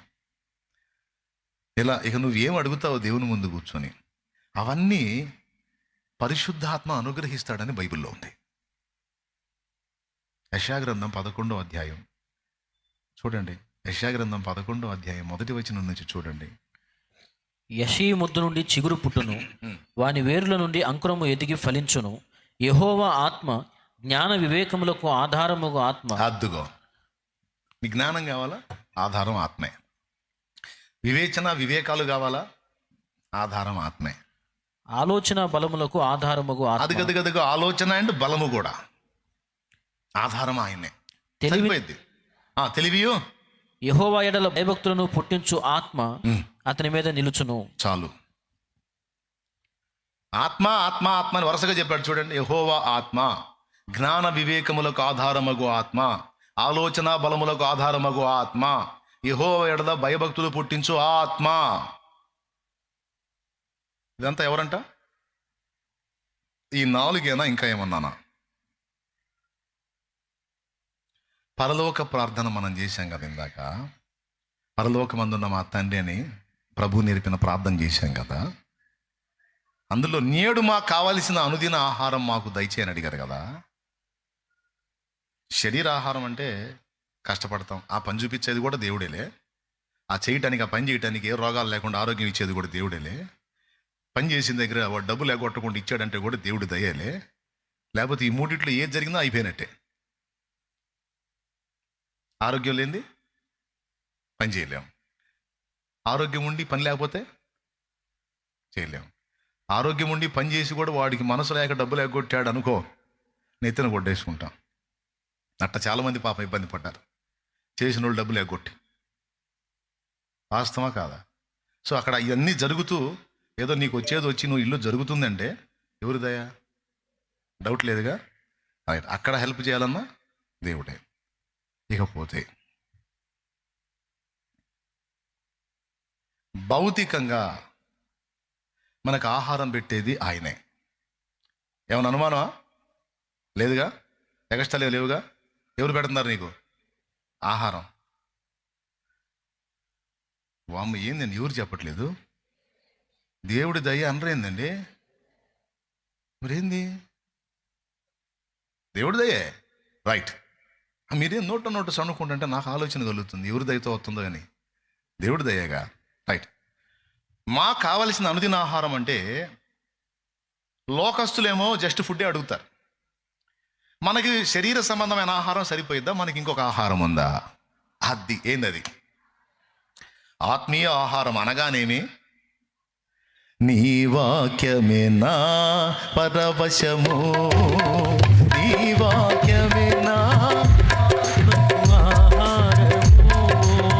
నీ వాక్యమే నా పరవశము, నీ వాక్యమే నా ఆత్మకు ఆహారము, నీ వాక్యమే నా పాదములకు దీపము,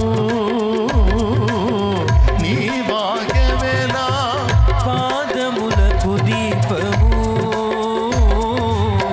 నీ వాక్యమే నా పాదములకు దీపము. నా స్తుతి పాత్రుడా నా యేసయ్యా, నా ఆరాధనకు నీవే యోగ్యుడవయ్యా, నా స్తుతి పాత్రుడా నా యేసయ్యా. ఆమేన్. చెప్పండి. లోకస్తులు చేసినట్టు మాకు కావాల్సిన అనుదిన ఆహారం మాకు దయచేయండి, జస్ట్ కూడు పెట్టి చాలంటావా? అయ్యి అన్నం పెట్టి చాలంటావా? ఇంకొకటి అడగొద్దు మనం. నా దేహము బ్రతుకున్నట్లు భౌతికమైన అన్నము, నా ఆత్మయు ఆత్మీయ జీవితము బ్రతికి ఉండునట్లు నీ వాక్యాహారము నాకు పెట్టయ్యా. మరి ఇప్పుడు మనకి వాక్యాహారం అందించేది ఎవరు? ఇప్పుడు పరిశుద్ధాత్మ నన్ను వాడుకోకుండా మీకు అవసరమైన సందేశం నా నుండి పలికించకపోతే మీ ఆత్మలు ఎండిపోతాయి. బాగానే ఉంటారు మనుషులు, మా చుట్టానికి బాగానే ఉంటారు దొక్కల్లాగా. స్పిరిచువల్ లైఫ్ మాత్రం డెత్ అయిపోయింది. ఆత్మీయ జీవితం చచ్చింది. కారణం ఏంటో తెలుసా? సరైన పౌష్టిక ఆహారం, ఆత్మీయ ఆహారం పరిశుద్ధాత్మ మూలంగా నేను మీకు ఇవ్వకపోతే మీరు అట్ అయిపోతారు. నేను ఇచ్చే ఆహారం పరిశుద్ధాత్మ మూలమైందై ఉంటే మీరు ఆత్మీయంగా బతికుంటారు. సో ఆత్మీయంగా మనం బ్రతికి ఉండడానికి కూడా మనకు ఆహారం కావాలి. అది దేవుని ఆత్మ ఇవ్వాలి. దేవునికి మహిమ. ఇప్పుడు చెప్పండి, అనుదిన ఆహారం ఇచ్చేది ఎవరు? ఏ ఆహారం? మనకు ఆత్మీయ ఆహారం మేజర్. భౌతిక ఆహారం ఏముంది? ఒక్కోసారి ఉన్నా కూడా మనం తినం. ఫాస్టింగ్ పెట్టుకుంటే 3 రోజులు తినం, అది సమస్యగా. కానీ ఫాస్టింగ్లో కూడా మనం తినే ఆహారం వాక్యాహారం. ఓకేనా? రైట్. అది ఎవరు ఇస్తారు మనకి? దేవుని ఆత్మ ఇస్తారు. ఆ తర్వాత మా ఎడల అపరాధం చేసిన వారిని మేము క్షమించున్న ప్రకారం నీవు మా అపరాధములను. ఈ క్షమాగుణం, ఈ దయాగుణం అనేది ఎవరి నుండి కలిగిద్దో తెలుసా? ఆయన నుండే కలిగిద్దట. ఆ క్షమించే బుద్ధి కూడా ఆయనే పుట్టిస్తాడట. అవసరమైతే నీకు వాక్యాన్ని గుర్తు చేస్తాడు. మనుషుల అపరాధములను మీరు క్షమించని ఎడల మీ పరలోక తండ్రియు మీ అపరాధములు క్షమించడని రాయబడలేదా? మరి ఎందుకు నువ్వు వాడిని క్షమించలేదు? నువ్వెందుకు ఆమెను క్షమించలేదు? ఎందుకు క్షమించకుండా వాళ్ళని పదే పదే సాధిస్తున్నావు? అయిందేదో అయిపోయింది కదా. ఎందుకు పదే పదే అయిన దాన్ని మళ్ళా ఎత్తి ఎందుకు నువ్వు అట్లాగా ఇబ్బంది పెడుతున్నావు? మరి నువ్వు క్షమించినట్టే కదా. మరి నువ్వు ఒక అపరాధాన్ని క్షమించినప్పుడు మరి నీ 100 అపరాధాన్ని నేను ఎందుకు క్షమించాలి? నీ సంగతి తెలుస్తాడు. వదిలేతండి, తేడా పడ్డాను, క్షమిస్తాను. క్షమిస్తే నేను వదిలేస్తా. ఈ స్పృహ మనకు కలిగించేది ఎవరో తెలుసా? పరిశుద్ధాత్మ. పరిశుద్ధాత్మ మనకు ఆ స్పృహ ఇచ్చినప్పుడే మనం పోనీలే అనుకోగలుగుతాం. లేకపోతే సచ్చిందాగా సాధిస్తూనే ఉంటాం. మన బుద్ధి అది. కొంతమంది సత్తా కూడా గుట్టగుట్ట ప్రాణం వదులుతా కూడా వాళ్ళని ఇబ్బంది పెట్టిన వ్యక్తి కనపడితే ఈ ప్రాణం పోయేటప్పుడు కూడా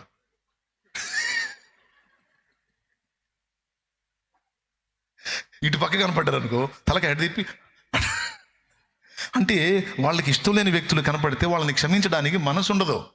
వాళ్ళు వచ్చి అడుగుతారు, ఇంకా తేడా పడ్డాలే నన్ను ఏమనుకోవాకంటే అంటారు. కొంతమంది అట్లాంటి వాళ్ళు తగిలేరు నాకు, అందుకని చెబుతున్నాను నేను. దేవునికి స్తోత్రం కలుగును గాక. క్షమించలేరు. కానీ చిన్న చిన్న వాటినే క్షమించకుండా చస్తా కూడా మొహం తిప్పేసుకొని చావులో కూడా సాధించే వ్యక్తుల్ని నీవు చూసి ఉండొచ్చు. కానీ ఎంత పెద్ద పెద్ద ఇబ్బందులు నిన్ను పెట్టి ఘోరంగా నిన్ను క్షోభకు గురి చేసిన వారిని కూడా తృణప్రాయంగా నువ్వు క్షమించగలుగుతున్నావంటే అంత పెద్ద హృదయాన్ని నా దేవుని ఆత్మ నీకు ఇస్తేనే వచ్చింది. అది ఘోరంగా చిత్రవధ చేసి, దూషణ చేసి, సిలువకేసి, చేతులు కాళ్ళు శీలలతో కొట్టి ఆయనంత దారుణంగా ఇబ్బంది పెడుతుంటే, తండ్రి వీరేమి చేయుచున్నారో వీరెరుగురు వీరిని క్షమించు అనే మాట ఎలా అనగలిగాడండి?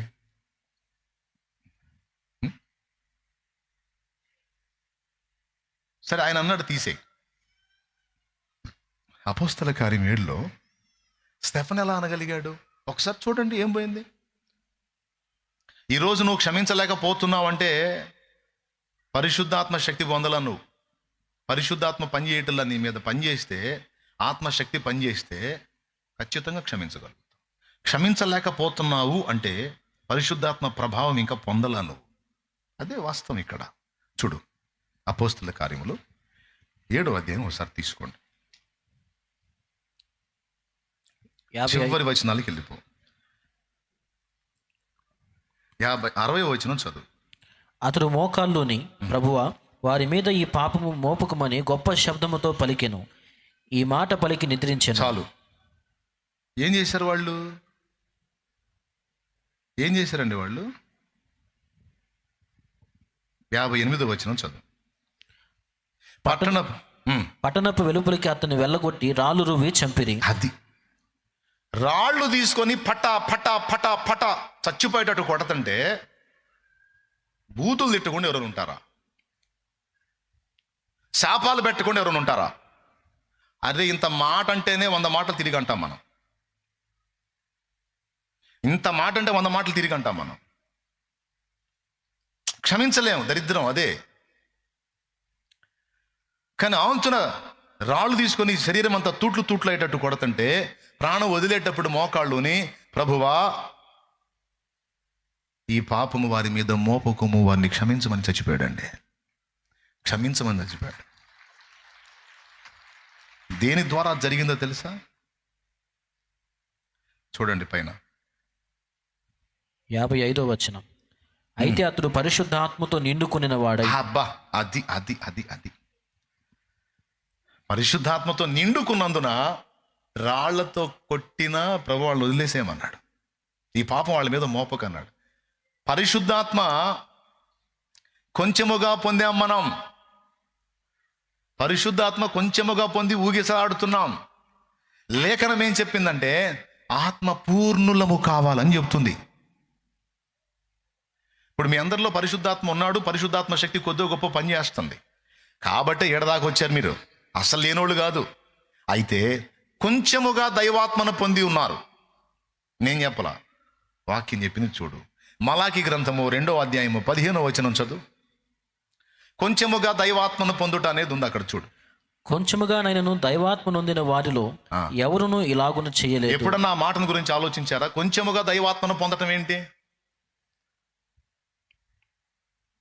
అంటే, కొంచెము దైవశక్తితో, ఆత్మశక్తితో కొంచెము నింపబడుట ఉంది, ఇంకొంచెం నింపబడుట ఉంది, మరి కొంచెం నింపబడుట ఉంది, పూర్తిగా ఆత్మ పూర్ణులవ్వటం అనేది కూడా ఉంది. ఇందులో నీళ్ళు మరిన్ని ఉన్నాయా, కొంచెం ఉన్నాయా?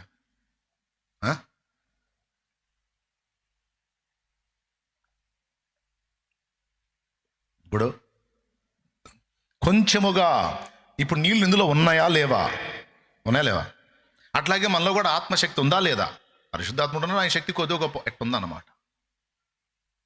ఈ ప్రభావం ఉన్నప్పుడు ఇంత మాత్రం ఫలాలే మన నుంచి వస్తాయి. ఇదండి ఇక మెయిన్ పాయింట్. అసలు పాయింట్కి వచ్చేస్తున్నాను. నీకు ఇది అంశం పెద్ద అంశం. ఇది చెప్పానంటే 12 అయింది. దేవునికి స్తోత్రం. కాబట్టి ఇక ఫైనల్ చేస్తున్నా. ఇంత శక్తితో నింపబడ్డప్పుడు ఇంత ఫలితాలే ఉంటాయి సోదరా. ఇప్పుడు కాసిన నీళ్ళు నాయనా.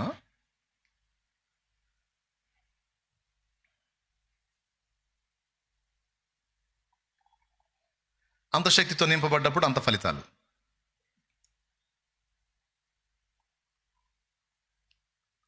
అంత శక్తితో నింపబడ్డప్పుడు అంత ఫలితాలు.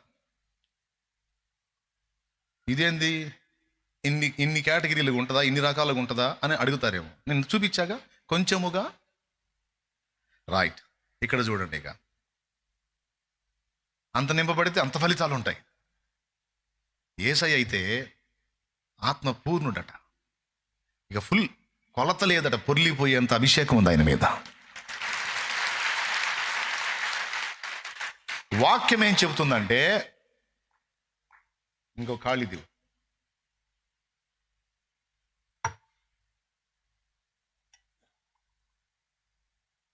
ఇదిగో కొంచెముగా, ఇంకొంచెముగా, మరికొంచెముగా, అంత మాత్రం చాలే అంటల్లా, అంత చాలే. కొంతమంది ఈ కొంచెం చూసుకునే హోలీ స్పిరిట్ హల్లెలూయా హల్లెలూయా హల్లెలూయా హల్లెలూయా హల్లెలూయా హల్లెలూయా. ఇది భాషలు మాట్లాడతారు, తప్పు లేదు, మంచిగా దేవుని పట్ల ఆసక్తి కలిగి ఉంటారు. ఆ కొంచెం కలిగి ఉన్నందుకు ఎన్ని రిజల్ట్ మన నుంచి, ఎన్ని ఫలితాలో మన నుంచి. అయితే వాక్యం ఏం చెబుతుంది? ఎఫెసీ పత్రిక 5వ అధ్యాయము 18వ వచనం నుంచి కిందికి చదివితే, ఆత్మతో కొంచెము కాదు పూర్ణులై ఉండండి అన్నాడు.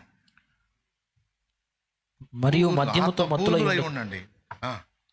మరియు మద్యముతో మత్తులై ఉండొకటి, దానిలో దుర్వ్యాపారము కలదు. తాగుబోతోళ్ళని చూడండి, కాస్త కోసి దాగి ఊరుకుంటాడా? పక్కనోడు అడుక్కొనైనా సరే వాడు అనుకున్న స్థాయికి పూర్తిగా వశుడైన దాకా, మద్యం మత్తుడైన దాకా ఆరంగారంగా తాగుతూనే ఉంటాడు.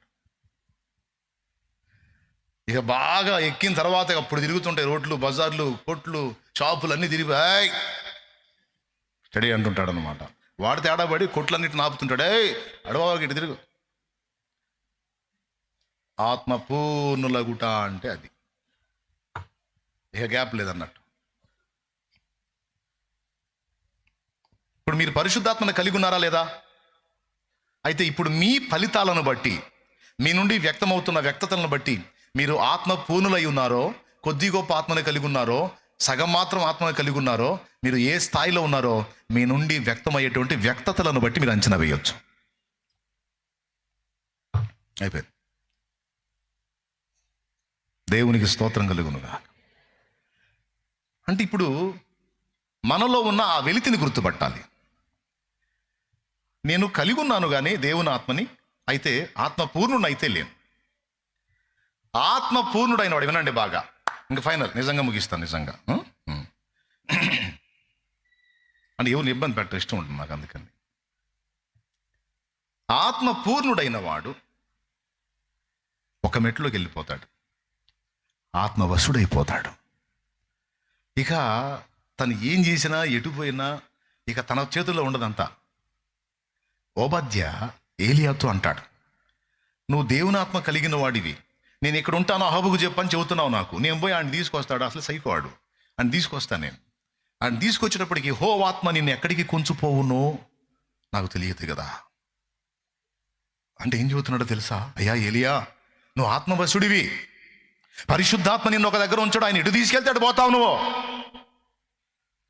కాబట్టి నేను ఇక్కడ ఉందును, పోయి అహాబుని తీసుకొని రమ్మంటున్నావు. ఆ వెధవ వచ్చేటప్పటికి నువ్వు వెళ్ళిపోతే నాకు గతింది. వాడు అసలే మూర్ఖుడు, నన్ను చంపుతాడు. ఎరా ఆటలాడుతున్నావు నాతో, నేను రాజున్నాను తెలియదా? ఏడురా ఏలియా, ఇక్కడ తెచ్చావు, ఎందుకు తెచ్చావు అని నా తల కొట్టిస్తాడు. అంటే అర్థం ఏంటో తెలుసా? యెహోవా ఆత్మ పూర్ణులైన వాళ్ళు ఆత్మ వశులైపోతారు. ఆత్మ వశులైపోయిన వాళ్ళు ఎప్పుడు ఎటుపోతారు, ఎప్పుడు ఏం చేస్తారో, ఎలాంటి కార్యాలు సాధిస్తారో మనం ఊహించలేం. అలాంటి కార్యాలు ఉంటాయి వాళ్ళ నుండి. దేవునికి స్తోత్రం. ఆ మెట్టుకు ఎక్కాలి, అది సాధించాలి. అది మనం స్వతంత్రించుకోవాలంటే ఖచ్చితంగా దేవుని సన్నిధిని కనిపెట్టి అడుగుతూ ఉండాలన్నాడు. ఎలా అడుగుతూ ఉండాలంటే, కొద్ది గొప్పతో తృప్తి చెందొద్దు. మోకాళ్ళ కొలత సరిపోదయ్యా, పాదాల కొలత సరికాదయ్యా, ఈతల మునిగి లేవాలయ్యా, తేలి తేలి ఆడాలయ్యా, రండయ్యా బోధకుడా, రండయ్యా బోధకుడా, ఎండని జీవ నదిలాగా, ఎండని జీవ నదిలాగా, జీవజలమా ఆత్మనాథుడా, ఎండని నదిలాగా రమ్ము పోతక, జీవజలమా ఆత్మనాథుడా, ఎండని నదిలాగా రమ్ము పోతక. స్తోత్రం. మనలో చాలాసార్లు వచ్చే డౌట్ అదే. నేను రక్షింపబడ్డాను, పరిశుద్ధాత్మను పొందుకున్నాను, భాషలు కూడా మాట్లాడుతున్నాను. కొంతమందికి భాషలు లేకపోయినా పరిశుద్ధాత్మను పొందిన అనుభవం అయితే ఉంటుంది. పరిశుద్ధాత్మ తమలోనికి వచ్చిన అనుభవం అయితే ఉంటుంది. అది తెలుసు, నిశ్చయమే, నేను ఆత్మను పొందుకున్నాను. అయినా ఎందుకు ఈ బలహీనమైన పనులు చేస్తున్నాను? ఒక పరిశుద్ధాత్మ సంబంధిగా, ఒక దేవుని సంబంధిగా నేను ఇలా చేయకూడదు కదా, నేను ఇలా ఉండకూడదు కదా, ఎందుకు ఉంటున్నానబ్బా అనే డౌట్ ఎప్పుడన్నా వచ్చిందా నీకు? నాకు వస్తే వచ్చిందన్నా అని చేయొద్దు. నీకు వస్తే, నాకు చాలాసార్లు వచ్చింది. మీరు పెద్ద పెద్దోళ్ళు కాబట్టి మీకు రాదు. దేవునికి స్తోత్రం. హల్లెలూయా. మీరు పెద్ద పెద్దోళ్ళు కాబట్టి మీకు రాదు. నేను చిన్నవాడిని కాబట్టి నాకు వచ్చింది. నేను పరిశుద్ధాత్మ సంబంధినై ఉండి కొన్ని విషయాల్లో ఎందుకు వేరే విధంగా రియాక్ట్ అవుతున్నాను? అసలు లోపం ఎక్కడ ఉందనేది నాది కోటి వరహాల ప్రశ్న. అలాగని ఆత్మను పొందిలేనా? అందులో డౌట్ లేదు, మళ్ళీ ఆత్మను పొందుకొనే ఉన్నాను. అయితే దేవుడు చూపించినటువంటి రహస్యం ఏంటంటారు, బాబా నువ్వు మారు మనసు పొందావు, బాప్తిస్మం పొందావు, పరిశుద్ధాత్మను పొందావు, కానీ నేను చెప్పినంత ఆత్మ నువ్వు పొందరా. కొంత శక్తినే నువ్వు కలిగి ఉన్నావు కాబట్టి ఆ శక్తి మేరకే నువ్వు కార్యాలు చేయగలవు, కానీ శక్తికి మించి కార్యాలు చేయలేవు. ఇప్పుడు ఈ చిన్నోడు ఉన్నాడు, చిన్న బాబు ఒకడు లేనన్నా వాడిని చూడండి. వాడిని ఎత్తిన ఒక 70 కేజీలు బస్తా ఇస్తే మోస్తాడా? చెప్పండి. ఎందుకు? వాడి శక్తి అంత. నవ్వుతున్నాడు వాడు. ఎంత వెయిట్ మోయగలుగుతానన్నా? ఒక 10 కేజీలు మోస్తావా? అది వాడి కెపాసిటీ. ఆ 10 కేజీలకి అంటుంటాడు నెత్తిని పెడితే. ఎందుకు? వాడికి అంత లేదు శక్తి. అవునా? అదే ఒక బలవంతుడి, పరిపూర్ణుడైన వ్యక్తిని అన్న ఒక 60 కేజీలు వెయిట్ నేను మోయగలను వాళ్ళు చేతులు ఎత్తండి. వీళ్ళందరూ చేతులు ఎత్తారు. అమ్మో అవునా మోస్తారా మీరు? Very good, very good. ఏదో ఒకళ్ళు లేచి నిలబడండి, ఆ పెద్దోళ్ళు లేచాడు. ఇప్పుడు ఈ చిన్నవాడు వానికున్న శక్తి కొలది ఒక 10 కేజీల వెయిట్ని మాత్రమే మోయగలుగుతాడు. వానికున్న శక్తిలో పనులు మాత్రమే చేయగలుగుతాడు. పెద్ద పెద్ద వాటిని కదిలించలేడు, పెద్ద పెద్ద వాటిని డీల్ చేయలేడు, పెద్ద పెద్ద సమస్యల్ని పరిష్కరించలేడు. పెద్ద సంగతులు వాడికి అర్థం కావు, ఎందుకంటే వాడు పొందింది కొంచెం శక్తే. కాబట్టి వాడుకున్న పరిధిలో వాడు చేయగలుగుతాడు, కానీ మించి చేయలేడు. ఇప్పుడు పెద్దోడిని మనం తీసుకున్నాం, పెద్దోడు 70 కేజీలైనా మోయగలుగుతాడు, 60 కేజీలు మోయగలుగుతాడు. వానికి ఉన్న జ్ఞానాన్ని బట్టి గొప్ప ఆలోచనలు చేయగలుగుతాడు. అంటే శక్తి పెద్దది. వీనికంటే ఎక్కువ శక్తే కాదా? అంటే ఎన్ని రెట్లు పెచ్చు? వీడు 10 కేజీలు మోయగలిగితే అవతల వాడు 60 కేజీలు మోయగలిగితే 5 రెట్లు పెచ్చు. అంటే అవునా కాదా? 5 రెట్లు, 5 పదులు 50 అదనంగా మోయగలుగుతాడు. అంటే శక్తిని బట్టే కార్యాలు ఉంటాయి. నాకు దేవుడు బయలుపరిచిన రహస్యం ఇది. దేవునికి స్తోత్రం కలుగును గాక. థ్యాంక్ యూ నాన్న, కూర్చోండి. కొంచెముగా దైవాత్మను పొందినవాడు కొంచెము ఫలితాలే ఇవ్వగలుగుతాడు, కొంచెమే ఆత్మ సంబంధమైన వ్యక్తిగా ఉండగలుగుతాడు. మళ్ళా కొన్ని విషయాల్లో శరీర సంబంధిగా ఉంటాడు. అదే అర్థం కాక జుట్టు పీక్కునేది జనం. నేనేందిరా 2 రకాలుగా ఉంటున్నా, కాసేపు పట్టుంటున్నా, కాసేపు పెట్టుంటున్నాను. దేవుడి దగ్గర బాగానే అసలు మహాభక్తులా తయారవుతున్నాను, అక్కడ నుంచి పక్కకు బాగానే ఇంకో టైప్లో తయారవుతున్నాను. అంటే నీకున్న శక్తి కొంచెమేనా? మరి ఇప్పుడు నువ్వు ఇంటా బయట కూడా, సన్నిధిలోనూ వెలపట కూడా ఒకే విధమైనటువంటి పొజిషన్లో నువ్వు భక్తిని మెయింటైన్ చేయాలంటే నీకు ఏది అవసరమై ఉంది? పెద్దగా చెప్పండి. శక్తి. ఆ శక్తిని మనకి ఇచ్చేవాడెవరు?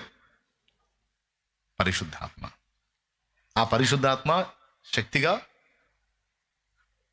దేవుడు అనుగ్రహించే శక్తి కూడా పరిశుద్ధాత్మ అనే పిలువబడింది. స్తోత్రం. ఆ శక్తిని మనకిచ్చేది తండ్రి అయిన దేవుడు. ఆ పరిశుద్ధాత్మను మనకిచ్చేది ఎవరు?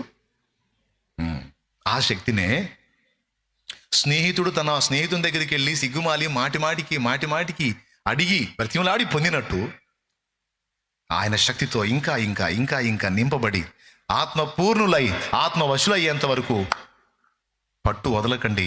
ఆ శక్తిని పెంపొందించేటువంటి కార్యాలు చేయండి, దేవుణ్ణి అడగండి అని చెప్తున్నాడు. నువ్వు కొంత ఆత్మీయుడిగా ఉండగలుగుతున్నావు. ఉదాహరణకి నీ లైఫ్ చూసుకుంటే 100లో 25% మాత్రమే నువ్వు ఆత్మీయుడిగా ఉండగలుగుతున్నావు, 75% నువ్వు శరీర సంబంధిగా ఉన్నావు. అంటే సినిమాలు చూడకుండా ఉండలేకపోతున్నావు. సెల్ ఫోన్ దొరికింది, నైట్ ఒక ముద్ద తిన్నావు, పడకెక్కావు, ఆన్ చేసావు, చూస్తా ఉన్నావు. నీకు తెలుసు నేను ఇలా టైం వేస్ట్ చేయకూడదు కదా, నేను ఈ పిచ్చి పనిలో ఉండకూడదు కదా, ఎందుకు మరి నేను దీన్ని చూడకుండా ఉండలేకపోతున్నాను? నీకు ప్రశ్న పుట్టాలి. అక్కడ నువ్వు గుర్తించాల్సింది ఏంటంటే, నేను కొంత శక్తినే కలిగి ఉన్నాను, అందుకే నేను 100లో 25% పవర్ కలిగి ఉన్నందున 25% మాత్రమే ఆత్మీయుడిగా ఉండగలుగుతున్నాను. కొంతమందిని చూడండి, నువ్వు చూపించిన వాళ్ళు చూడరు. సినిమా మంచి ఆటో అతను చూడన్నావు అనుకో, సైతాన్ని తిరుగుతారు. వాళ్ళు దాన్ని జయించగలిగారు. కారణం ఏంటో తెలుసా? నీకంటే ఎక్కువ శక్తి వాళ్ళు కలిగి ఉన్నారు. అది దేవుని ఆత్మ ద్వారా దేవుడు అనుగ్రహించాడు వానికి ఆ శక్తి. నీకు ఆశ్చర్యం, అరే వాడు ఎట్లా ఉండగలుగుతున్నాను, నేను ఎట్లా ఉండలేకపోతున్నాను అంటే, అదే నువ్వు పొందింది 25%, వాడు 75% ఉన్నాడు. అందుకే నీవు చేయలేనివి కూడా వాడు చేస్తాడు. క్లియర్గా అర్థమైందా? ఏడ్చేవాళ్ళు అంటారా? ఎంతమందికి అర్థమైంది? చేతులు ఎత్తండి. ఇప్పుడు మనం చూసుకోవాల్సిందేంది? నేను కొంచెముగా దైవాత్మను కలిగి ఉన్నానా, లేకపోతే కనీసం ఒక 60% అన్నా కలిగి ఉన్నానా? అయితే 60% ఫలితాలు నీ దగ్గర ఉంటాయి. 80% కలిగి ఉన్నావా? అయితే 80% ఫలితాలు నీ దగ్గర ఉంటాయి. అంతేకాదు, నువ్వు నింపబడే కొద్ది ఎలా వచ్చింది పవర్ అంటే, నీ ప్రభావం ఇతరులకు కూడా పాస్ అయింది. ఆ పవర్ ఎలా పనిచేసేదంటే, నీతో సహవాసం చేసేవాళ్ళు, సహజీవనం చేసేవాళ్ళు కూడా మండించబడతా ఉంటారు. నువ్వే 25% ఉంటే ఇక నీ సహవాసానికి వచ్చేవాడు ఇక 5% ఉంటాడు. స్తోత్రం. అర్థమైంది నేను చెప్పింది?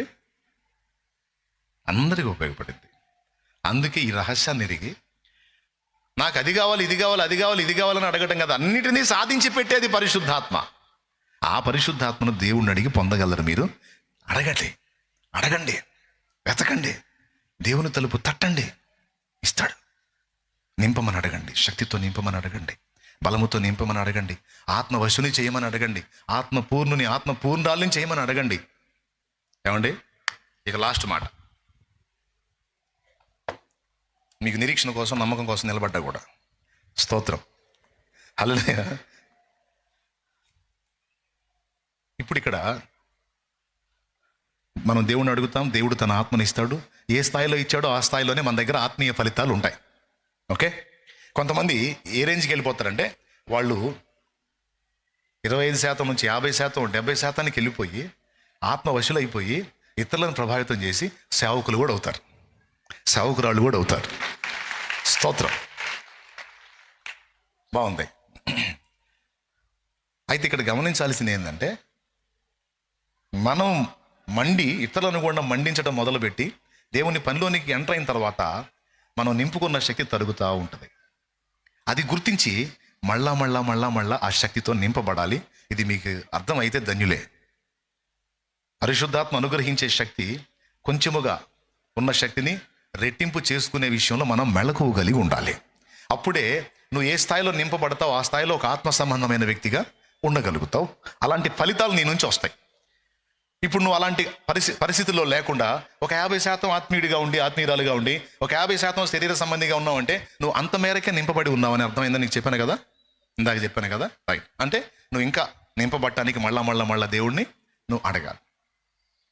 ఇక్కడ నేను చెప్పాలనుకున్న మాట ఏంటంటే, ఎవరినైనా ఏదైనా మనం అడగటానికి ప్రయత్నిస్తే మనం అడిగే దాని విషయంలో ముందు మనకి ఆశ ఉండాలి. ఇప్పుడు నేను ఇంత సేటు లబో దిబో కొట్టుకున్నా కదా, మొత్తుకున్నా కదా, మీరు కూడా బాగా ఏదో ఆసక్తి ఉన్నట్టు బిల్డప్ ఇచ్చి వింటున్నారు కదా, అటు పెట్టి మొక్క వింటున్నారు కదా. నాకు తెలుసు మీలో ఎంతమందికి ఆశ ఉంటుందో, ఆసక్తి ఉంటుందో, ఎంతమంది ఇక్కడే దులిపేసిపోతారో కూడా అంచనా వేయగలుగుతాను నేను ఫేసులు చూసి. స్తోత్రం. చెప్పండి, హల్లెలూయా చెప్పండి, సంతోషంగా చెప్పండి. అయిపోయింది కోటం.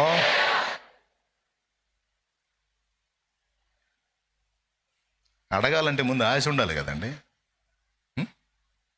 అది ఏదైనా ₹1,00,00,000 డబ్బులు వచ్చేవారు అనుకో, ప్రభా అయ్యా ఓయబ్బా ఏమి లేదు, రోజుకు 100 సార్లు మీరు దేవుడి దగ్గరికి వెళ్ళి ప్రార్థన చేయండి, నెల రోజులకి మీ ₹1,00,00,000 ఇస్తానని ఎవడన్నా చెప్పాడు అనుకో, వీళ్ళకి ఇంటికి కూడా రారు, ప్రార్థన తోటలోనే ఉంటారు. దేవుని స్తోత్రం. ఇంటికి కూడా ప్రార్థన తోటలోనే ఉంటుంది, ఇక అక్కడే ఉంటారు. కాదు ఇంటికి వచ్చి పోయాండి భలేదానివే, గంటలు తగ్గుతాయి రాలి ఉంటారు, ఇక్కడే ఉంటారు. అంటే భౌతికమైన ఫలాల కోసం మనం అంతగా ఆశగా వెళ్ళి రిక్వెస్ట్ చేస్తాం. మరి భౌతికమైన ఆత్మీయమైన ఫలాలను అందించే పరిశుద్ధాత్మని ఎందుకు అడగం మనం? ఆత్మ నింపుమా. యేసు ప్రభులాగా దుర్మార్గుల్ని క్షమించగలిగాడంటే అతడు పరిశుద్ధాత్మతో నిండుకొనిన వాడై. ఎవరు? స్టెఫన్ హోలీ స్పిరిట్తో, పరిశుద్ధాత్మతో నిండిన వాడై, నింపబడ్డాడు. అందుకే అంత అద్భుతమైనటువంటి ఫలాన్ని చూపించాడు అక్కడ. నీ వల్ల నా వల్ల కాదు అంటే అంతగా నింపబడ్డాడు. వాళ్ళు ఈ సూత్రాన్ని గుర్తుపట్టారు. అందుకే వాళ్ళు సమయమందును అసమయమందును దేవుని పాదాల దగ్గరికి వెళ్ళి దేవుని అడుగుతూ ఉంటారు. అన్ని కార్యాలను సాధించి పెట్టేది దేవుని ఆత్మశక్తి. ఆ శక్తిని నింపమని నిరంతరం అడుగుతూ ఉంటారు.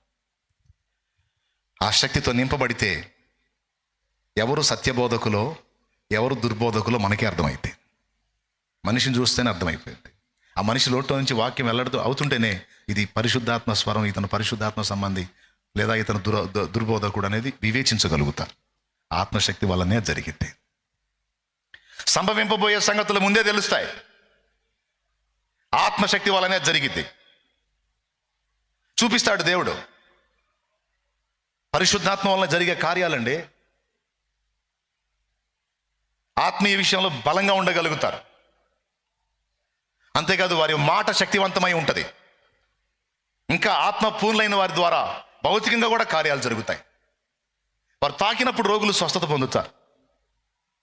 వారు అడుగుపెట్టిన ప్రదేశాలు ఆశీర్వదించబడతాయి. వారు మాట్లాడిన వ్యక్తులు శక్తి పొందుతారు, చైతన్యం పొందుతారు. అలా పరిశుద్ధాత్మతో నింపబడిన చార్లెస్ గ్రాండిన్సన్ ఫిన్నీ తన తోటి సహోద్యోగితో జస్ట్ యాడికి వెళ్ళామంటే నేను ఇట్లా ప్రార్థనకి వెళ్ళొచ్చానని 4 మొక్కలు చెప్తే ఆ కూర్చున్నాడు సీట్లోంచి లేచిపోయి మారు మనసు పొందుతాడు. అంటే వారి మాట శక్తివంతమై ఉంటుంది. సుదీర్ఘ ప్రసంగాలు అక్కర్లా, జస్ట్ పలకరింపు చాలు, అవతల వ్యక్తి మారిపోయే అవకాశాలు ఉంటాయి. ఇదంతా కూడా ఎందులో ఉంది? దేవుడు అనుగ్రహించేటువంటి ఆ శక్తి, పరిశుద్ధాత్మ శక్తిలో. అది ఎలా దొరుకుతుంది మనకి? దేవుని అడుగుట ద్వారా పొందగలం. అడగాలంటే ఏముండాలి మనకి? అలాంటి ఆశ ఉన్నోళ్ళు నేను చెప్పే పనిలే, మందిరంలో వదిలిపెట్టరు, తోటను వదిలిపెట్టరు. ఏ కొంచెం ఖాళీ దొరికినా సరే బైబిల్ తీసుకొని ఆడుకో ఏడుకో వచ్చి మోకాళ్ళు వేసి కూర్చుంటారు. దేవా నాకు కృప నీవు, శక్తి నీవు. నేను దైవ సేవకు రావడానికి ముందు దేవుని సన్నిధిని విపరీతంగా కనిపెట్టుకోవటానికి, ఆయన సన్నిధిని వెతకడానికి, ఆత్మతో నింపబడటానికి దేవుడు రేపి నన్ను తీసుకెళ్ళి పదే పదే పదే పదే పదే పదే దేవుని పాదాల దగ్గరికే తీసుకెళ్ళాడు. నేను పదే పదే పదే పదే అలాంటి ఏకాంతపు అనుభవాలకు వెళ్ళిపోతున్నప్పుడు చూసేవాళ్ళు అనుకున్నారు చక్కగా ఊళ్ళో ఏదో పనులు చేయకుండా, పరిచర్య చేయకుండా పోయి దేవుని పాదాల దగ్గర కూర్చుంటానని పోయి ఆడు కూర్చుంటున్నాడు. ఏందని ఊళ్ళో తిరిగి ఆత్మల్ని రక్షించాలి అని ఊళ్ళో తిరిగిన వాళ్ళు రక్షించలేదు ఆత్మల్ని. వాళ్ళు కొద్దో గొప్ప చేయగలిగారేమో అంటే ఎవరు నెగతాలు చేయట్లేదు నేను. కానీ దేవుని పాదాల దగ్గరికి వెళ్ళి కూర్చున్నాను, దేవుని పాదాలను ఆశ్రయించాను, ఆ శక్తి పొందుకున్నాను.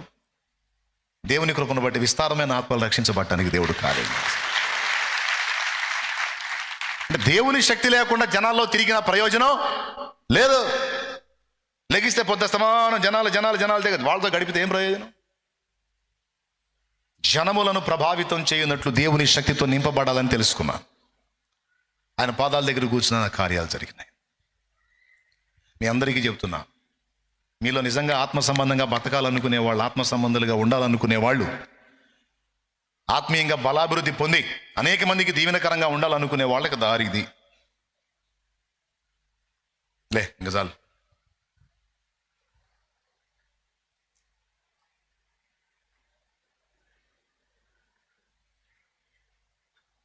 అసలు వాన పడుతుంటే ఎంతమంది వచ్చారు ఏందండి? నాకు ఆశ్చర్యం ఉంది ఇప్పటికే. దేవునికి స్తోత్రం, హల్లెలూయా. శుభ్రంగా కొట్టొచ్చు కదా. దేవుని కృప, పరిశుద్ధాత్మ నడిపింపులో మీరు ఉన్నారు. ఇంకా శక్తితో నింపబడాలి. పనికి మాలిన వాటన్నిటినీ జయించేటట్టు మనం ఇంకా శక్తితో నింపబడాలి. నోటి మాటల్ని మనం కంట్రోల్ చేసుకోవడానికి కావలసిన శక్తితో నింపబడాలి. శరీర క్రియలను అధిగమించడానికి కావలసిన శక్తితో నింపబడాలి. తుచ్చమైన అభిలాషల్ని జయించడానికి కావలసిన శక్తితో నింపబడాలి. తమ్ముడా, చెల్లి, చాలాసార్లు నీకు డౌట్ వచ్చింది కదా, నేను అసలు ఆత్మ సంబంధినేనా? అసలు ఆత్మ సంబంధి నాలాగే ఉంటారా? అసలు నేనేంది ఇలా అనే ప్రశ్న నీకు పుడితే దానికి సమాధానం, నువ్వు ఆత్మ సంబంధివే కానీ కొంచెముగా దేవుని శక్తి పొందుకుని ఉన్నావు, నీకు ఇంకా ఎక్కువ కావాలి. అప్పుడే నువ్వు పోరాడే వాటన్నిటిలో జయం పొందగలుగుతావు. నీకు ఇష్టం లేని వాటన్నిటి నువ్వు కంట్రోల్ చేసుకోగలుగుతావు.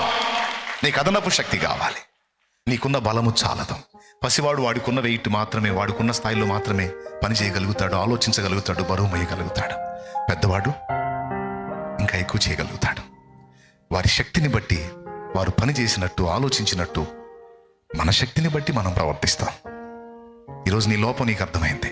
కొంచెముగా దేవుని ఆత్మ పొందుకొని ఉన్నావు, నువ్వు ఇంకా ఎక్కువగా ఆత్మతో నింపబడాలి.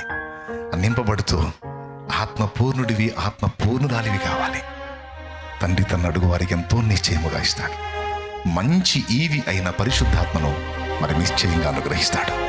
ఇక్కడ ఉన్న వాళ్ళు, లైవ్లో వినేవాళ్ళు, తర్వాత వినేవాళ్ళు కూడా దయచేసి ఈ అంశాన్ని తీవ్రంగా తీసుకొని ప్రయత్నించండి, ప్రార్థించండి, ఆశగా దేవుని సన్నిధిని వెతకండి, అడగండి, దేవుని తలుపు తట్టండి. దేవుడు నీకు ఆ బలాన్ని ఇస్తాడు, ఆ శక్తిని ఇస్తాడు, పరిశుద్ధ ఆత్మని ఇస్తాడు. ఆత్మ ఒక్కడు నీతో ఉంటే చాలు, ఆత్మశక్తి నీకుంటే చాలు. నువ్వు సాధించలేని కార్యం అంటూ ఏది లేదా. నేను చెప్తాను ఒక్క మాట, నువ్వు ఒక నక్షత్రంగా ప్రకాశిస్తావు. నువ్వు ఒక రియల్ స్టార్ అవుతావు. సినిమా వాళ్ళు స్టార్లను పెట్టుకుంటారు, అంతా ఫేక్ స్టార్స్ వాళ్ళు. సినిమా స్టార్స్ ఫేక్ స్టార్స్, అది రియల్ కాదు. నిజ జీవితంలో అంతా బుస్సులే. కానీ నిజం రియల్ స్టార్ ఎవరో తెలుసా? 10 జీవితాలను రక్షణలోకి నడిపించి, 10 కుటుంబాలను కట్టి, 10 మంది భయంకరమైన జీవితాల్లోంచి వ్యక్తులను మార్చి మరి కుటుంబాలను వెలిగిస్తారు చూడు, వాళ్ళు రియల్ స్టార్స్, నిజ నక్షత్రాలు. నీ వల్ల 10 మంది వ్యక్తులు వారి చెడిపోయిన జీవితం నుంచి మళ్ళుకున్నారు అంటే నువ్వు వారికి నక్షత్రానివే. నీ వల్ల 10 మంది జీవితాలు రక్షించబడ్డాయి, 10 ఆత్మలు మారు మనసు పొందాయి, జీవంగల దేవుని తట్టు తిప్పబడ్డాయి అంటే నువ్వు రియల్ స్టార్, నిజమైన నక్షత్రం నువ్వు. ఇప్పటికే నీ వల్ల 10 మంది బాగుపడుంటే నువ్వు నిజంగా ఇప్పుడు నక్షత్రానివే. మరి కొంతమందిని రక్షించినట్లు నీ వెలుగు ఇంకా ప్రకాశించాలి. అదే జరుగునుగాక, అదే జరుగునుగాక, అదే జరుగునుగాక, అదే జరుగునుగాక యేసునామం. మన ద్వారా ఇంకా అనేక మంది వెలిగించబడినట్లు, మన ద్వారా ఇంకా అనేక మంది ప్రకాశించినట్లు, మన ద్వారా ఇంకా అనేక మంది దేవుని ప్రభావాన్ని అనుభవించినట్లు, మన ద్వారా ఇంకా అనేక ఆత్మలు రక్షించబడినట్లు, మన ద్వారా ఇంకా అనేక కుటుంబాలు కట్టబడినట్లు, అనేక బ్రతుకులు బాగు చేయబడినట్లు, ఇంకా మన ద్వారా అనేక మంది అన్యజనుల కన్నులు తెరవబడినట్లు దేవుడు తన శక్తితో మనల్ని నింపును గాక, తన ఆత్మతో మనల్ని నింపును గాక. ఓ 10%, 20% కాదు, ఓ తలంత మునుగునంత 100% దేవుడు మనల్ని తన శక్తితో నింపును గాక, తన బలం ఇచ్చును గాక. ప్రార్థన. ప్రేమగల తండ్రి, పరిశుద్ధుడైన ప్రభువా, నీకు స్తోత్రాలయ్యా. నీ సన్నిధికి ఆశతో ఈ ప్రతికూల వాతావరణంలో కూడా వచ్చిన బిడ్డలతో ఓ ప్రత్యేకమైన రీతిలో మీరు మాట్లాడినందుకై స్తోత్రాలయ్యా. పరిశుద్ధాత్మను గురించి ఓ మర్మమైన విషయాన్ని ఈరోజు మీరు మాకు తేటపరిచినందుకు స్తోత్రాలు చెల్లిస్తున్నామయ్యా. ఆశతో నీ పాదాల దగ్గర కనిపెట్టుకున్నప్పుడు మీరే మాతో మాట్లాడి ఉన్నారు తండ్రి. మేము ఏమి అడగాలో మీరు మాకు నేర్పించినందుకు స్తోత్రాలయ్యా. ఈ ఉదయకాలపు వేళ మేమందరము కలిసి అడుగుతున్నాం ప్రభువా, నీ ఆత్మ చేత మమ్మల్ని నింపండి అయ్యా. ఏదో కొద్ది గొప్ప పొందుకొని ఉండటము కాదయ్యా, మేమందరము ఆత్మపూర్ణముగా మారుదుముగాక ప్రభువా, ఆత్మ చేత నింపబడదుముగాక ప్రభువా, నీ కొరకు సాక్షులుగా బ్రతుకుదుముగాక ప్రభువా. కృపతో కనికరించండి అయ్యా. మా బలహీనతలు జయించినట్లు, మా సమస్యలు జయించినట్లు, ఇతరులను క్షమించినట్లు ఆత్మపూర్ణులుగా మమ్మల్ని చేయమని ప్రార్థన చేస్తున్నాం. ఏదో ఈ ఒక్కరోజు అడిగి వెళ్ళిపోయేవారిగా కాకుండా ప్రతిసారి నీ సన్నిధిలో కూర్చున్న ప్రతిసారి అన్ని అంశముల కంటే ముఖ్యముగా ఆత్మనే మేము కోరుకుందుముగాక ప్రభువా, అభిషేకమునే పొందుకుందుముగాక ప్రభువా. భక్తులు ఎలాగూ నీ ఆత్మ చేత నింపబడి నీ కొరకు మండారో, జ్యోతుల వల్ల వెలిగారో ప్రభువా, మేము కూడా అలాగూ సాక్షులుగా నీ కొరకు బ్రతుకుదుముగాక ప్రభువా. కృపతో దీవించండి, సహాయమును దయచేయండి. ఈ మాటలు మా హృదయాల్లో ముద్రింపజేసి ప్రతిరోజు ప్రార్థనలో అయా ఉపక్రమించిన ప్రతిసారి పరిశుద్ధాత్మను అడిగి పొందుకోవడానికి సహాయమును దయచి ఈ దినమునకు కావలసిన అభిషేకమును, ఆత్మ బలమును కూడా మాకు అనుగ్రహించమని ప్రార్థన చేస్తున్నాం. నీ బిడ్డలు పరిచర్లోనికి వెళుతూ ఉండగా వారికి కావలసిన ఆత్మ బలమును, ఆత్మ ఫలములు ఫలించినట్లు కావలసిన శక్తిని మీరు అనుగ్రహించి సహాయమును దయచేయండి. మాలో శరీర కార్యాలు లేకుండా పూర్తిగా ఆత్మవశులుగా మేము బ్రతుకున్నట్లు సహాయమును దయచేయమని కృతజ్ఞతాస్తుతులు చెల్లిస్తూ ఇంతవరకు నీ మాటలు అందించి నీ దాసుని కూడా బలపరచండి అయ్యా. శక్తి చేత నింపండి, ఇంకా నీ ఆత్మ చేత నింపి బహుబలముగా నీ దాసుని వాడుకోమని ప్రార్థన చేస్తున్నాం. కృపతో దీవించి సహాయం చేయమని యేసు నామములోనే ప్రార్థించి స్తుతించి నీ మాటల కొరకై కృతజ్ఞతాస్తుతులు చెల్లిస్తున్నాము తండ్రి. ఆమేన్. ప్రియులారా, గట్టిగా ఒకసారి ప్రభువుకు స్తోత్రం చెప్దామా? హల్లెలూయా. పరిశుద్ధాత్మను గురించి శ్రేష్టమైన సంగతులు ఈరోజు మనం విన్నాం. నిజంగా ఈ ప్రతికూలమైన వాతావరణాన్ని సైతం మీరు లెక్క చేయకుండా వచ్చారు. ప్రభువే మనతో మాట్లాడాడు. చివరి ప్రార్థన ఆశీర్వాదంతో మనం సెలవు తీసుకుందాం. మీ ప్రయాణాల కోసం, మీరు తెచ్చుకున్న నూనె కోసం చివరి ప్రార్థన చేసి నేను ముగిస్తాను. ప్రేమగల తండ్రి, నీకు వందనాలయ్యా. ఆసక్తితో వచ్చిన ఈ బిడ్డలందరినీ జ్ఞాపకం చేసుకోండి. తిరిగి వారి గృహాలకు వెళుతూ ఉండగా వారి మార్గాల్లో తోడై ఉండు, క్షేమాన్ని దయచి సమస్త శోధన కలతలు దూరపరచండి, శక్తి చేత నింపండి. ఎవరెవరు బలహీనులుగా ఉన్నారో వారి శరీరాల్లో మార్పును కలుగజేసి పూర్ణ స్వస్థత వారికి కలుగునట్లు సహాయించి, బిడ్డలు తెచ్చుకున్న నూనెను కూడా నీ రక్తముగా మార్చు, వాడుతుండగా గొప్ప కార్యాలు జరిగించండి అయ్యా. నీ బిడ్డలు చేస్తున్న ప్రయాణాల్లో తోడుగా ఉండు, ప్రయత్నాల్లో తోడుగా ఉండు. వేసిన పొలం పంటలను మీరు ఆశీర్వదించండి. ఉద్యోగ ప్రయత్నాల్లో ఉంటే జ్ఞాపకం చేసుకోండి తండ్రి. ఎవరెవరు ఏ సమస్యలతో ఉన్నారో యేసు నామములో వారి జీవితాల్లో నీ పరిశుద్ధ ఆత్మ ద్వారా అద్భుత కార్యాలు జరుగునుగాక ప్రభువా. నీ మాటలు విని వెళుతూ ఉండగా గొప్ప సాక్ష్యాలు వారి నుండి వచ్చునుగాక ప్రభువా. తర్వాత జరగబోతున్న రెండవ ఆరాధన కూడా ఆశీర్వాదకరంగా జరిగించమని కృతజ్ఞతాస్తుతులు చెల్లిస్తున్నాం. లైవ్ ద్వారా, జూమ్ ద్వారా దూర ప్రాంతాల్లో ఉండి ఈ ఆరాధనలు ఏకీభవిస్తున్న బిడ్డలు కూడా జ్ఞాపకం చేసుకోండి. నీ దాసుడు ప్రవచించినట్లుగా మేమందరము నీ కొరకు సాక్షులముగా బ్రతుకుతుముగాక ప్రభువా. దానికి కావలసిన శక్తిని, అభిషేకమును దయచేయండి. ఇంకా అనేక ఆత్మలు నీ కొరకు రక్షించి మేమందరము జ్యోతుల వలె నీ కొరకు ప్రకాశించున్నట్లు సహాయం చేయమని యేసు నామములోనే ప్రార్థిస్తూ ఉన్నాము తండ్రి. ఆమేన్. మన తండ్రి అయిన దేవుని ప్రేమ, కుమారుడైన యేసు క్రీస్తు వారి కృప, పరిశుద్ధ ఆత్మ దేవుని అన్యోన్య సన్నిధి, సహవాస సమాధానము సమకూడిన మనకు సకల పరిశుద్ధులకు సదాకాలము తోడయ్యుండి నడిపించునుగాక. ఆమేన్. ప్రవేశ రక్తమునకే జయం, ప్రవేశ రక్తమునకే జయం, ప్రవేశ నామమునకు సంపూర్ణ విజయము కలుగునుగాక. ఆమేన్. రెండు చేతులు పైకెత్తి హల్లెలూయా చెప్దామా? హల్లెలూయా, హల్లెలూయా, హల్లెలూయా.